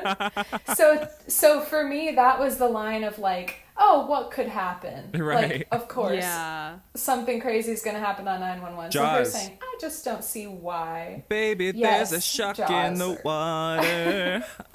Yeah. So Athena wants the Branzino. She helps him pick a shirt because he has like one little roller bag and she has multiple because they have a small closet that Eddie is hiding in. And then we go from not quite cruising yet. Sorry, Bobby. To sorry, Eddie, not quite cruising yet. touch a car, win a car. It is a hands on a hot body contest, which is when you make people put their hand on a car and not let go, and the last person with a hand on the car wins the car or whatever. They did it on Degrassi one time. You guys, you're never going to believe this. Because the call is about people holding on to something, we get a Hold On by Wilson Phillips needle drop. This show is so creative. So hard when I heard this. I laughed so hard when this came on because I am not like a fan of Wilson Phillips in any meaningful way, but I do love the movie Bridesmaids. And so I've heard this song about 15,000 times. And it was so perfect. The little montage they do of time passing, people, like this woman, she sneezes, takes her hand off, then she looks devastated. People, like the one dude like passes out and everything, and more people fall away as the sun sets and rises again. They're going on 28 hours, and a woman, you know, like there are two people, like a guy and a woman, and so he like starts like trying to bribe her, like $1,000 cash, take your hand off. She's like, no way, Jose. I could do this all. Turns out she is suffering from acute kidney failure from severe dehydration. Severe dehydration. I guess she's not a real competitor because her strategy was to not drink water so she wouldn't have to pee. When obviously the better strategy would be wear a diaper, go to the bathroom anyway. Then you won't have a medical emergency on your hands. You'll just have a gross diper on your body. And the smell will gross people out so that, you know, you'll be, you know, sabotaging them. It's like the perfect way to win a car. It's the perfect way to win this competition. But the 118 are on the scene, and they're like, girl, you have to let go of the car so that we can take you to the hospital. And she's like, I will kill myself before I take my hand off this car. And at one point they start threatening like the car dealership guy because they're like, listen, like if you don't stop this contest or like, you know, give them an incentive to stop the contest, we're gonna have to like saw apart this car so that we can take her to the hospital while still touching the car. Buck is like brandishing the saw with his, you know, glittering smile, and he looks finally so beautiful. Buddy looks radiantly beautiful in this scene in like the California sunlight. It's actually unreal. I have to agree, and I also want to add, okay, I've had a bit of a journey with the character of Bobby. Like, I didn't love, for some reason in the first season, like, I kind of wasn't convinced that he was a good actor. Like, yeah, he's definitely an interesting actor. I was sort of struggling to get on board with Bobby, but he has struggling grown with his so constant much. smirk. And yeah, like and sometimes the sort of not like wooden line delivery, but it's just like you can tell he's like reciting a line. He's got a I unique don't know. style for sure. I know what you mean. That like, being said, I love him so much now and the past couple seasons, and I love Bob Athena together. yeah, And that's P-pop. this scene where he was arguing with the car dealer, that was sexy. Honey, you got a big storm coming.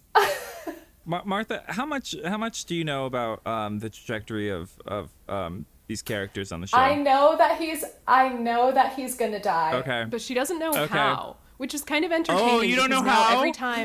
Every time Bobby is in a perilous situation, she thinks this could be it. Wow. Yes, in the last season when the ceiling collapsed on him and May, I was like, oh my God, was that it?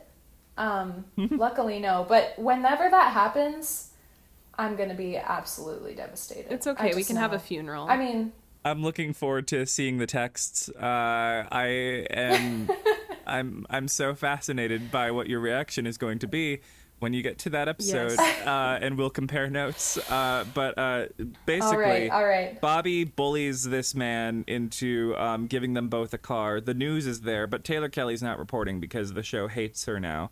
And she doesn't well, exist. she probably Yeah. has bigger fish to fry. It's like I said in the last season, she's probably like a war correspondent now, doing much like Yeah. bigger and more important things. Yeah. She's just so talented. Like her star has risen Yeah. beyond the She's local not doing these happenings in local LA. feel-good stories anymore. She's in Aleppo right now. As are we all. But they both win a car. And they're in the ambulance with their little keys, and he's doing a little press release because they both worked so hard, and our deals are as big as our hearts at Dimsdale Dimmadome. And yeah, good for them. Now at Henrietta Wilson's place, she is studying for the MCATs or whatever. The she already medical did the school MCATs. exams. The medical school The exams, bar, and I think, Athena. or whatever. No, the boards. The I mean, whatever boards. they call it in The boards. whatever they call it in medical school. And Athena shows up because Hen is so busy she forgot about their lunch date. But Athena is such a good friend. She brought Hen tacos from her favorite place. She's like, Fresco I figured style. you had a lot on your plate. There's a great exposition line where she says, with work, family, and medical school, like to remind Yes. the audience what she's got going on. There's also a David and Michael mention. Yes. Because Athena's like, have you talked to David? Yeah, just to remind you that these characters do still exist. They are still alive, but you're not going to see them this season. She's like, have you talked to David yet? And I would have loved if Hen was like, David? Who's David? Oh, yeah. That's how I felt. Oh, yeah, that guy. And then she's like, by the way, like, are Harry and, Michael and David coming home anytime soon? And Athena's like, no, they've like said, no, they're so happy, commuting to Haiti from Miami that I just don't think I'm going to see them like probably ever again in my life. I love the phrasing of this, commuting to Haiti from Miami. What, is he going there like for a 9 to 5 and he's just got like a really Right. like, he gets That's stuck kind of in what she traffic implies. on the maybe, ocean? Maybe he like is in Miami on the weekends and like flies to Haiti for the week. It must be because I don't know how you get there from Miami if not flying. Let's cancel David for his CO2 emissions. Like first of all. Yeah, first of all. I also just loved, the phrasing of like, Hen's like, how do you feel about that? And Athena's like, well, I miss Harry, but he's happy, and that's what matters to me. And I'm like, that's your son who's Your a child. like 12-year-old son is no longer living with his mother and like seemingly not even getting to see her on a regular basis. It is kind of crazy. They're acting like And it Harry. was like, it was a huge storyline that after he got kidnapped, like their relationship was so Right. damaged. Like they had Maybe to it was easier find for each other both of again. them for Harry to just go away. And it's like, it's sad, but it's true. It does feel like they're acting like Harry is like a grown-up and has like gone off to college or something, but it's like, no, like it's kind of weird that he like is now only living with one parent, despite, seemingly there not being a custody agreement like that, when he's like 12 or 13. Yeah, whatever. Cruise updates from Bobby. She gets a text. He is very structured about this trip. And do you want to know why? And she finally, yes, she acknowledges that maybe the reason he's doing this is that there are like 15 bars on board this cruise ship, and she thinks maybe he's trying to keep busy, make sure they'll both keep busy so that he's not sort of like triggered or having trouble with maintaining his sobriety while on this cruise. And so that's kind of nice to point out. Like, she's empathizing with, he's not doing all this for no reason. Yeah, but it does make me sad. I mean, I feel like part of the joy of a cruise is to enjoy a nice pina colada on the deck. Eddie, and whatnot I mean, by the why did I almost say cruise Eddie? pool. Bobby could get a virgin one. He could. I feel like a pina colada is one of those things that's kind of easy to make without alcohol, because like I'm sure the original recipe is heavy on alcohol, but now like most of them are just like a coconut pineapple smoothie basically. I do like a really shitty at home pina colada. I just use coconut rum and pineapple juice and some additional ingredients. So it's like a really like scuffed DIY pina colada. I feel like some additional ingredients is so ominous. Yeah, That some could mean additional anything. ingredients. Yeah. And then I add ketchup, and then I add cocaine. I mean, listen, it's an upper and a That's downer it. all in one. We call that a Midwest pina colada. You're getting the full experience. Yes. Then I actually don't remember what happens next. Somebody Okay, else help me. so what's next is that we go to Chatty's apartment. We get another Chatty moment. And Maddie did indeed fall asleep in the movie again because it's a boring rom-com. Maddie's sleepy ass fell asleep during a boring rom-com, and you see the credits of a movie playing, and I do have to wonder what movie they sourced for these credits. I know. have I not was looked trying into to this. look it up. I looked up one of the names, and I think they might have actually made fake credits because I couldn't really find the right person on IMDb. But it's possible that it's real also. I didn't look up all the names. Yeah, so it's possible that they just like put together a little thing and like whatever. There's no music playing over it. There's no score. So they're like, and honestly, I would have fallen asleep too if it's like one of those like shitty like Ashton Kutcher like movies from like the late 2000s, or early 2010s. Yeah, they like, imply that it's sort a of thing. rom-com. And Maddie's like, man, I don't like how there's always this whole comedy of errors before they can get together. And Chimney is like, oh, so you want less calm in your rom-com? And she's like, it suddenly becomes this very like intense, sexy, madney scene where she's like, I prefer when, you know, the couple goes through actual tribulations together and comes out the other side, and we start getting these flashbacks of all of the horrible things Madney have gone through together. And I mean, I agree with her then on it gets that, really but like, there's there's this fucking song. No, there is this song that is yes, playing over it, there's and I don't know what it is, but it Needle Drop, that sounds song like that's like, because I got issues. it sounds like it cost $2 to license. It sounds like they found it on like a bargain bin floor and just plugged it into the thing. No, I was distracted because this is like a very popular overplayed song. Like, I feel It like you hear is? this playing in like you don't know this one? I don't know who it's by, but I feel like it's always playing in like the grocery store. Yeah, I had heard it before. I do want to call out, there was a really sweet line that Chimney said before like the kind of tone shift in the song started. Because she's like, oh, I fell asleep again. And he's like, the only reason I picked this movie is because I thought you would like it. Ooh. And Isn't that girl, so she didn't. sweet? Girl, she found did. it Well, so boring. Yeah. But it's like, you know that Maddie's about to like be vulnerable and say like, oh, I actually still like you. And he's already demonstrating like, Right, that he I was still thinking cares about you. her. I thought you would.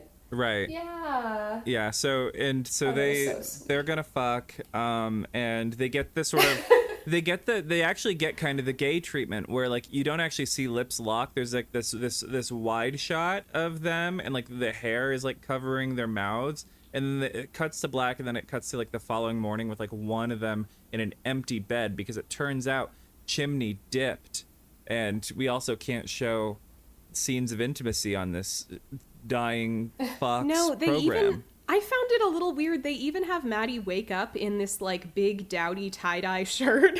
Like, Right. they don't even try and really make it look like they had sex overnight. Maybe that was Jennifer Love Hewitt's choice, but like, I don't know. Show me some skin, 911. Where's the cleave? Come on. So I just thought that was kind of a funny choice. Maybe I'm just like stupid, but I did not really see the tone going to a sexy place when they were talking on the couch. I thought it was more like, and they're playing these like really emotional flashbacks. I thought it was going to be more emotional, but then Chimney, he sexily trails his hand down her like sort of border of her down shirt. her collar. Yeah, not even on her skin. Hold her hand. It's very chaste. Yeah. I thought it was sexy. I thought it was like sort of like Austen-esque, not to bring up Jane Austen in two different moments, but like the chastity of it, it was like hot that it was so leaving that it was just so bordering on something sexy. I don't know. But then also they're playing this song that has more of a sexy vibe. And I will say they lean in for this kiss, and it kind of looks like a fake stage kiss. Like they both sort of lean their heads away from the camera, and it doesn't really, you don't see their lips connect. I thought that was kind of weird too. Very strange, because they've kissed on the show plenty of times. Yeah, we know like the actors are chill with each other. I was just kind of like, what? Like that, and like Maddie waking up in the big t-shirt. I was like, did she like decide to be less, I don't know, less romantically graphic in this season? I don't really know why that would be. Maybe. I mean, I guess that's her call to make, but that seems like a weird career pivot for JLH, because she's never had a problem with that in the past. But I don't know. She was in the I'm freaking not one to client judge. list. Yeah. But you know, who knows? Who knows? But, we will not blame Jennifer Love Hewitt for this. Maybe it was maybe director Jan Turner had a weird like was feeling chaste in this episode. Yes, another woman we can blame. We go to or maybe the network morning was like, no sexiness on this season. It has to be boring on every level. We don't have enough money in the budget to show Jennifer Love Hewitt's boobs. Yeah. But I was sad that Chimney had left before. Yes, because you're like, that's so out of character for our loving Chimney. But we see him at the fire station. It really was. We see him at the fire station, and he's trying to justify his behavior. He's like, yeah, I came to work 2 hours early. You know, I didn't want to, like, make things weird. And everybody's like, you totally made things weird by leaving. Like, now there's a whole... Eddie mentions the time he, like, forced Shannon to go hide in his room so that Christopher wouldn't see that he was hooking up with her again. And somebody is like, oh, well, I guess I'm not that bad. And it's like, yes, whack him again for me. And it was not good we to had Shannon. we had a great exchange of this type of, sometimes we get this type of dialogue in 911 that I just love. That's like, just seems like something people wouldn't really say. Yeah. Like, after Eddie reveals that, Chim says, see, I'm as chivalrous as Sir Galahad. Mm-hmm. And then Bobby says, or as delusional as Don Quixote. I wrote that down because it was so funny. Like, who allowed that to be in the final script? No, they because they needed people to know that they know literary references as well, you know? Like, did they? Like, does that, like, that just came out of nowhere. But I loved it. What other procedural is out here referencing Don Quixote in the big whenever this was released, 2023? You know? They're breaking new ground. It's true. You don't see, you know, Blue Bloods or whatever. Chimney should have been like, I'm more of a rake than Don Juan Triumphant. And then they start getting into Phantom of the Opera. I think that would be in character for him. That'd be great. This is the point of no return. And Eddie's trying to counsel him on this, I guess. I don't know. Does Eddie know he's a misogynist? Well, I think he genuinely doesn't. And I wouldn't say he's a misogynist. I would say he's been bad to every woman he's ever dated because he is stupid. And I don't know that he knows. I mean, he's at least acknowledging here that it was sort of a bad move to do that, like hiding Shannon in the closet thing while TFA comes over with Christopher. Misogyny through ignorance. Exactly. Yeah, like he's not I don't think he's a malicious misogynist. I think he's an ignorant misogynist. Or like in general, I don't think he has views about women in general. It's more like on an individual level. He has mistreated a lot of women. Yeah. Anyway, Chimney's like, I guess I fucked up. And everyone's like, yeah, bro, you did. So Maddie, she's over here. She's kind of, spiraling about it or whatever. And there's this new kid at dispatch. He is new. And he introduces himself to Maddie because apparently she's a legend. 7.1 earthquake on her first day. Yo, help is not coming. Because yeah, as you all know, I hated in season 5 when like they were told by, I think, Jonah that like the 118 is legendary for how special and cool they are. And I hate this too, that, oh, apparently Maddie's dispatch class is legendary at the academy. I think this kind of ruins the illusion of the show, because I like to imagine that like, oh, in this universe, like every firehouse and every dispatch is like this. But no, we're being told, actually, yeah, we're in universe. People are self-aware about the fact that these characters are uniquely the special ones. Special. And I think that's stupid. I think that's lame. I want to believe that they're just normal. I want to believe. Oh, Fox Mulder, where did you go?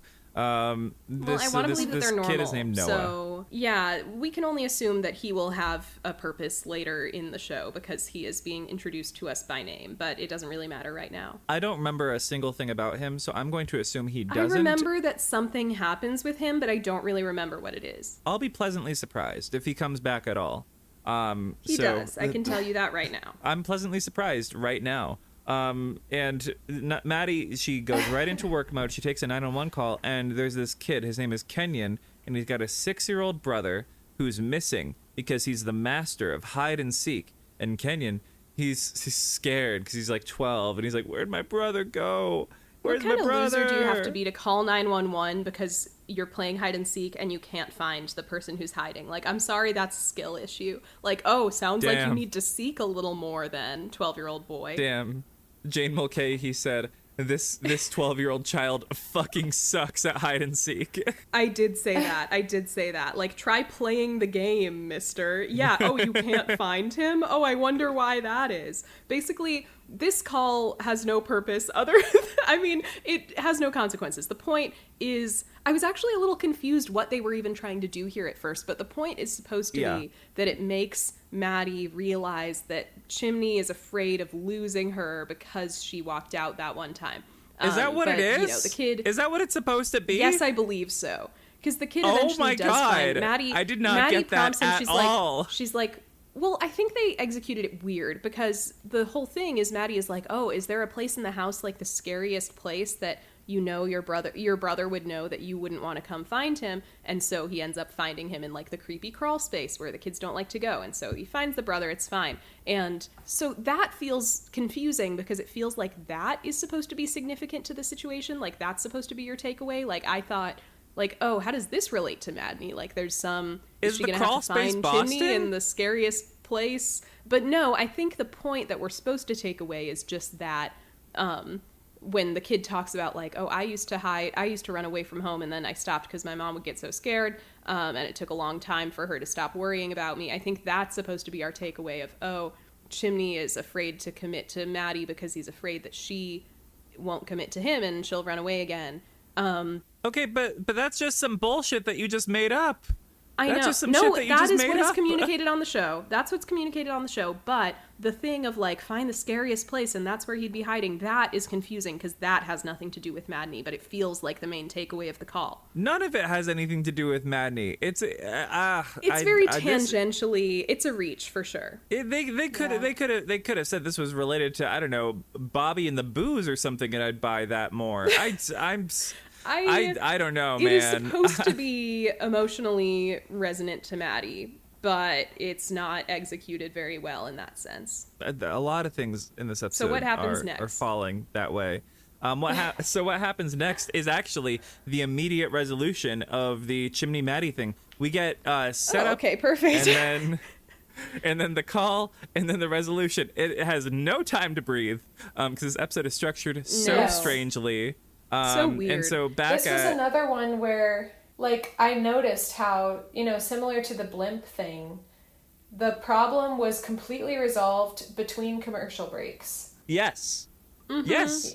Completely. And we're supposed to, like, they say that, like, a couple days have passed or something. Like Maddie's like, when I woke up the other day and you weren't here. That's also confusing. It feels like it should just be later that day. I don't Yeah. I guess some firehouse shifts are 24 hours, so maybe we are to assume that Chimney has been at work for a full 24 hours. But basically, yeah, she has been waiting for him at home. She's in, like, a blazer, and she's like, hey, Chimney, I know you're afraid of losing me, but I'm not gonna run away anymore, and we should be together. And so they're back together. And they're back together. Yay! Yay! Yay! Yay, chatty moment. And we chase that chatty moment with the return of Clipboard Buck. Yes. Okay, Martha, this is another phenomenon in the 911 fandom is Clipboard Buck is a whole thing. And I mean, this is true on the show. Like, they're aware of the fact that, yeah, anytime Buck has a clipboard, he will turn into a monster. So he's got a clipboard. He's been inspecting Hen's ambulance. She naturally is like, what are you doing in my ambulance? And he's like, it's actually our ambulance. So jot that down on my clipboard. And he's like, you know, it's kind of a mess in there. It'd be hard for a newcomer to find anything in it. She's like, yeah, because they're not going to, because it's my ambulance. And he's like, well, I noticed that you were a little low on some of your fluid. And she's like, that sounds like bullshit, because I know I just topped up, like, the oil, the coolant, the whatever. And he's like, your windshield wiper fluid is down to just 3/4 full. So Hen confiscates the clipboard at that point. And she's like, this is a weapon in the wrong hands. Yeah. It's a pretty fun scene. And then she goes to Bobby, and she's like, you need Straight to not to Bobby, let this and she's happen. like, you got to make this you stop. Need to, yeah. This is gonna get bad. Like, people are going to die Yeah. if this is allowed to continue. And he's like, well, You need Hen, to make your captain decision. I wanted to make you interim captain. And she is like, what? Me? Me? And he's like, I didn't ask you because I thought you were too busy with med school, which I feel like is kind of bad form. I feel like he should have just asked her just in case, like, because otherwise it does feel a little condescending to be like, oh, so you wanted it to be me, but you didn't even think to ask, you know. But she's like, I could handle it. Like, yeah, I'm busy, but, like, it's just for a week, and, like, I already run things around here and whatever.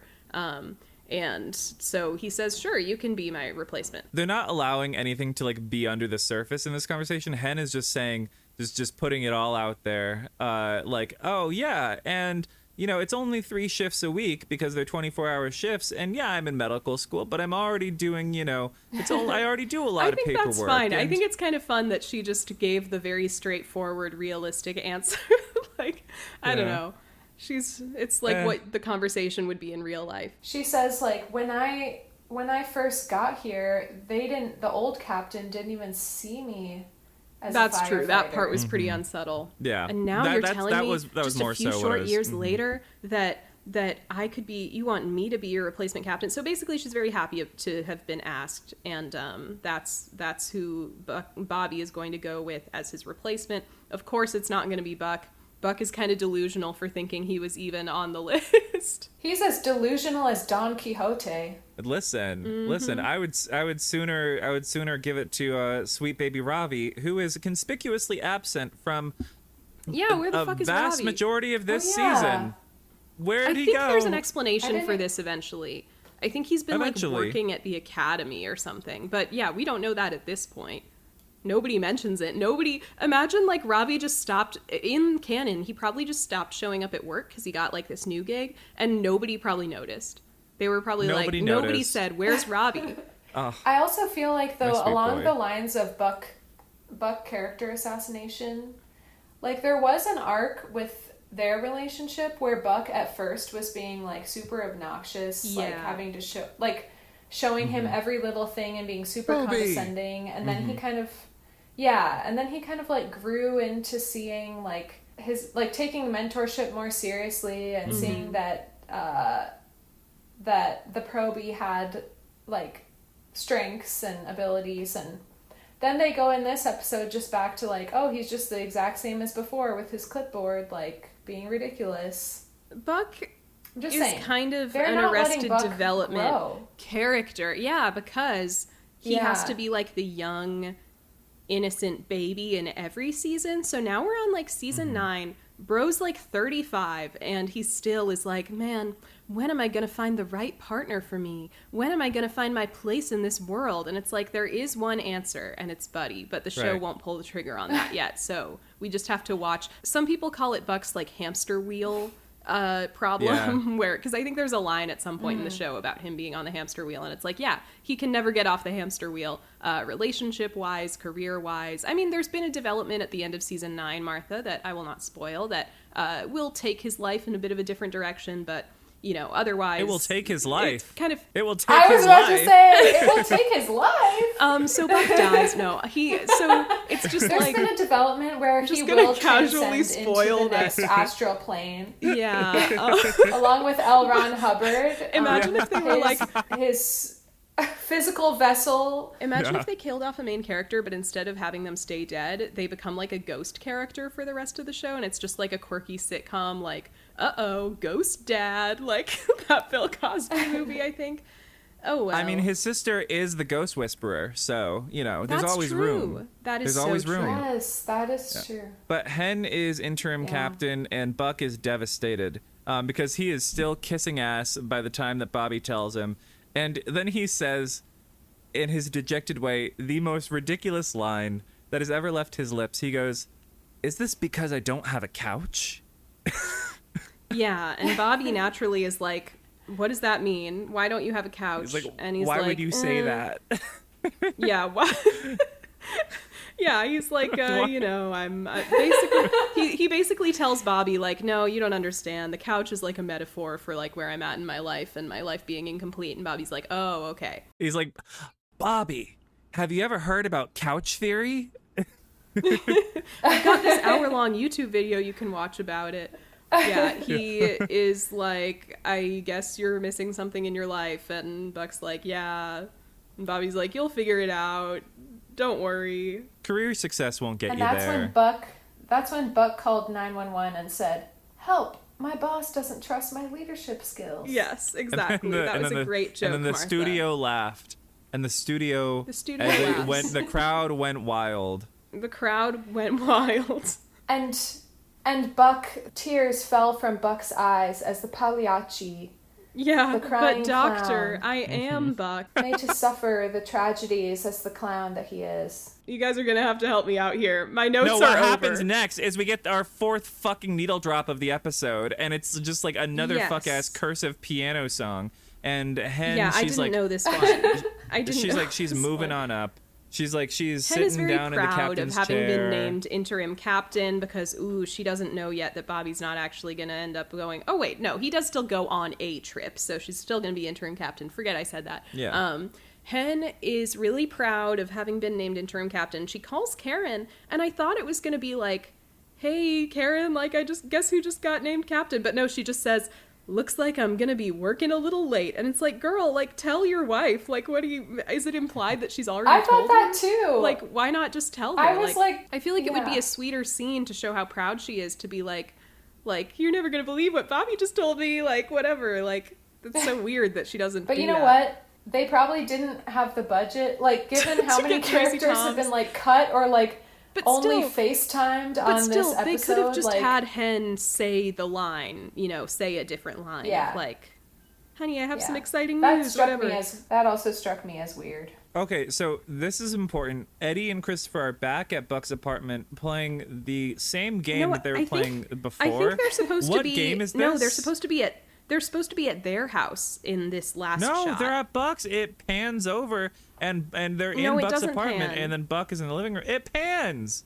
I swear to God, No, it pans. I swear to They're God, at Buck Buck's is loft. alone in his apartment at the end. No, they just cut no, to no. Okay, I am scrubbing through the episode. Please This do. is actually crazy because I also thought it panned, I don't think so. but the way that they've shot it, they're definitely in Eddie's house. Yeah. But then they cut in such a way that, like, when it cuts to Buck, it looks like he's looking at them.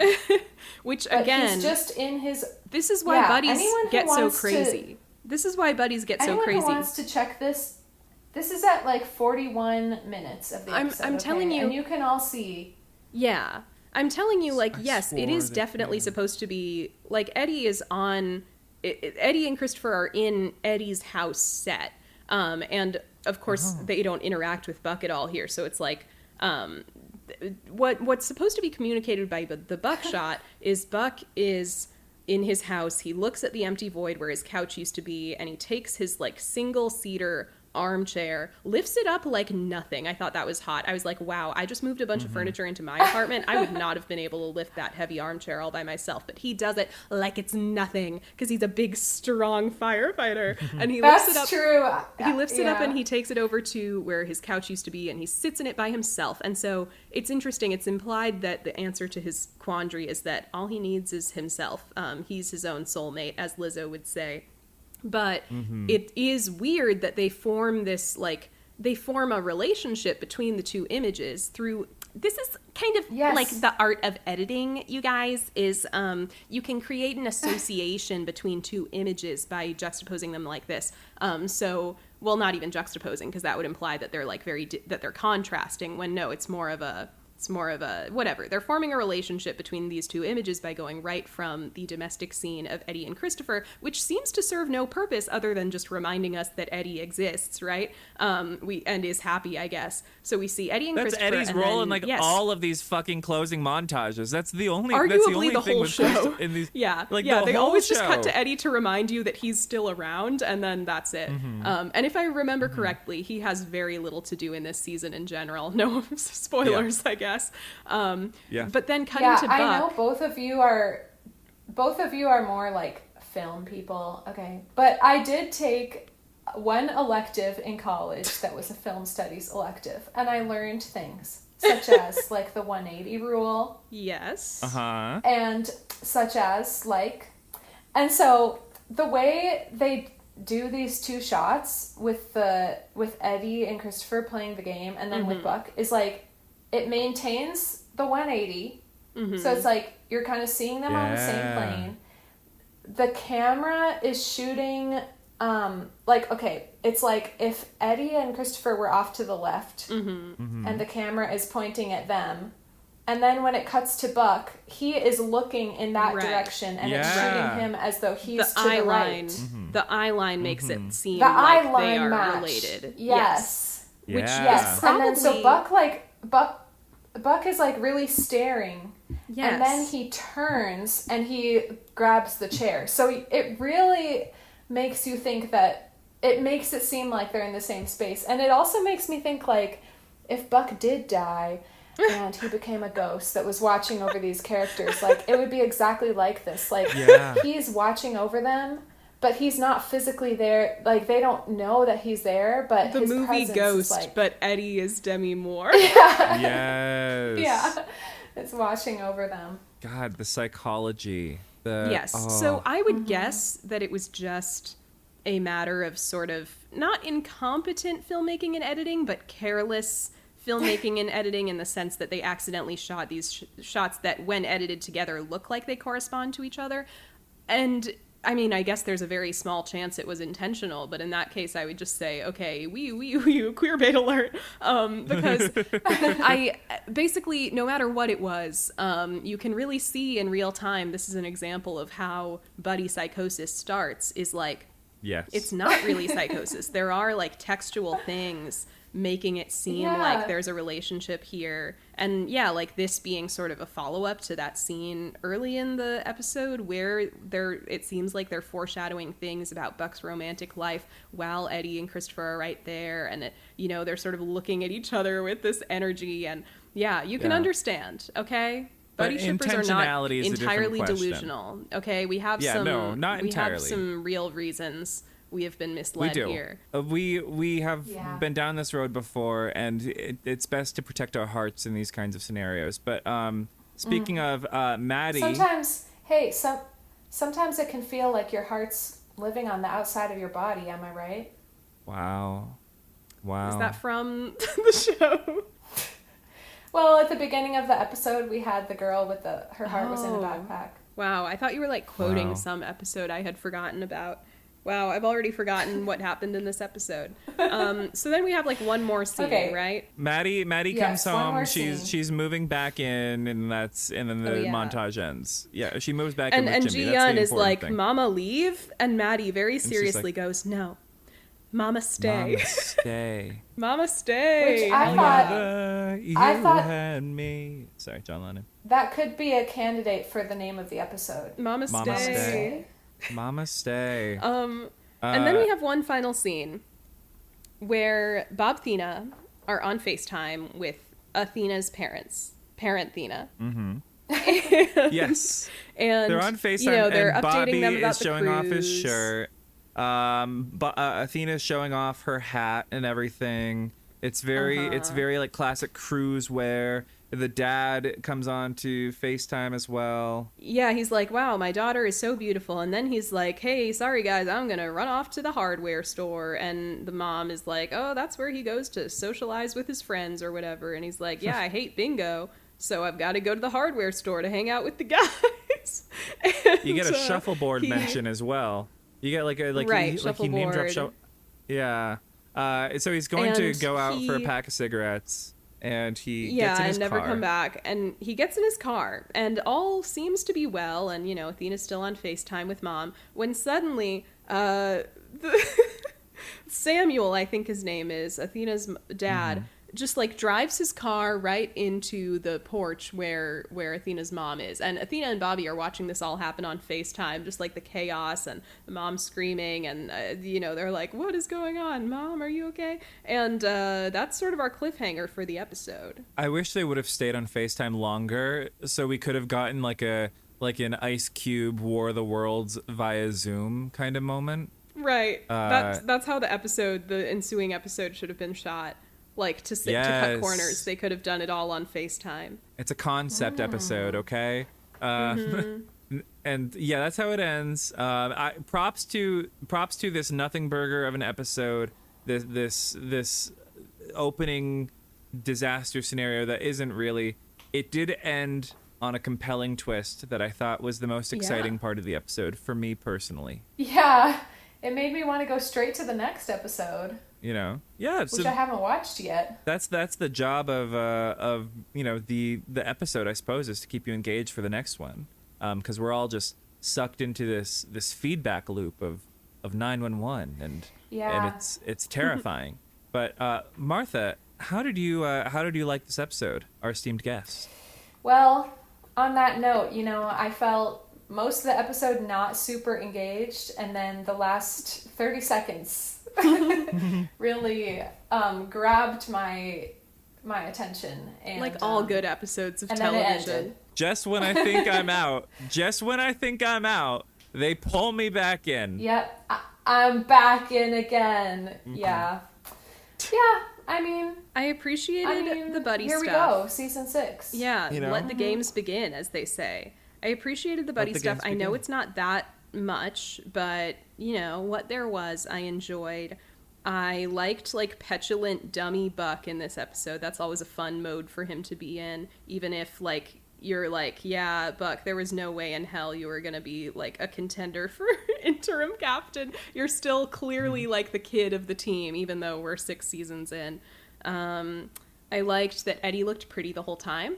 I like that he and his son are enjoying playing board games together. I Still don't know what the did game not- is, by the way.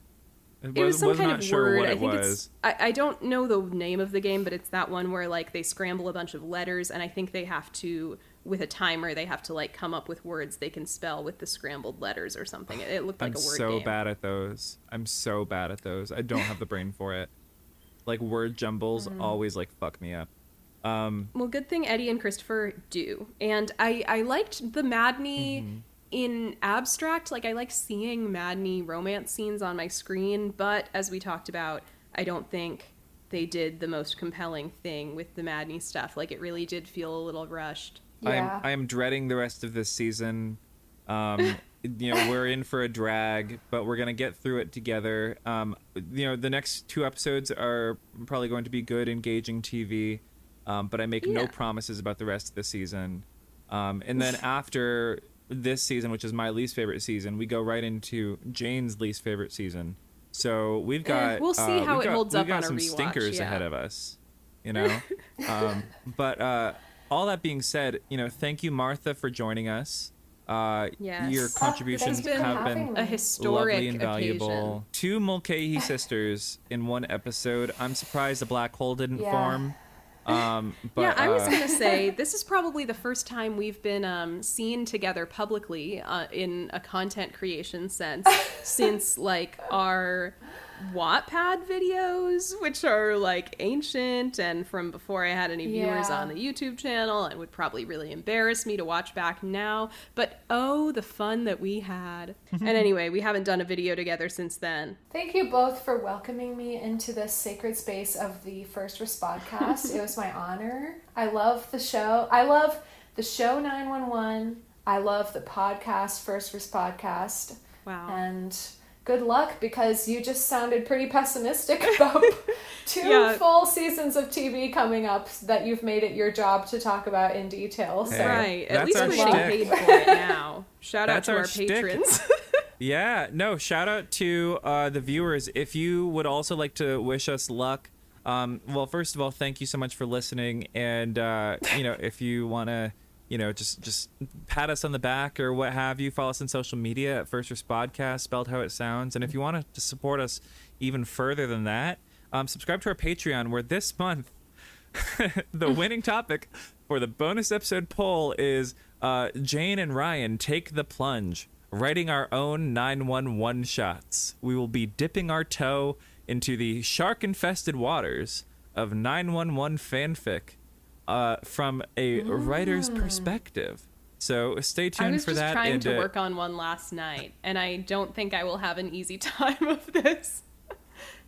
Listen, we Wow. will listen. We are putting our money where our mouth is, because last month was our greatest fanfic woes. So we'll see how many we It's repeat. true. We will see It's how much better we can do, or how much worse we can do. If we fall flat on our faces, it'll be a great episode. If we succeed beyond our wildest imaginations, you know, then fantastic. Good for us, I suppose. But you don't want to miss could it. be truly moving. It could. Yeah. It could move people. It could move people away from our Patreon, or towards it, depending on how it goes.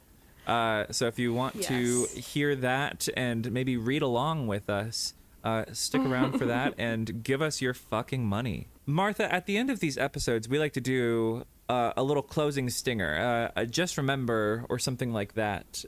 Do you have anything you'd like to say as the final word on this wonderful and engaging 2-something hours of content? Just remember. No, it doesn't have to be that. Ryan always tries to make it that. That's just what I do when I can't think of anything. You know, just remember your ship names and your character names. So as not to confuse yourself and others. And remember to watch where you're going when you're driving, so that you don't accidentally drive into your own house. Yeah. I'm Yeah. always saying that I think as these well. are pretty practical reminders. It happens to me, you know, like once a week. You know, my roommates hate me. Yeah. This is why I I don't even don't have a drive. car. Constantly having to move. You know, I just steal a cab and I drive it right into a blimp. That's what should have happened. Yeah. GTA. GTA.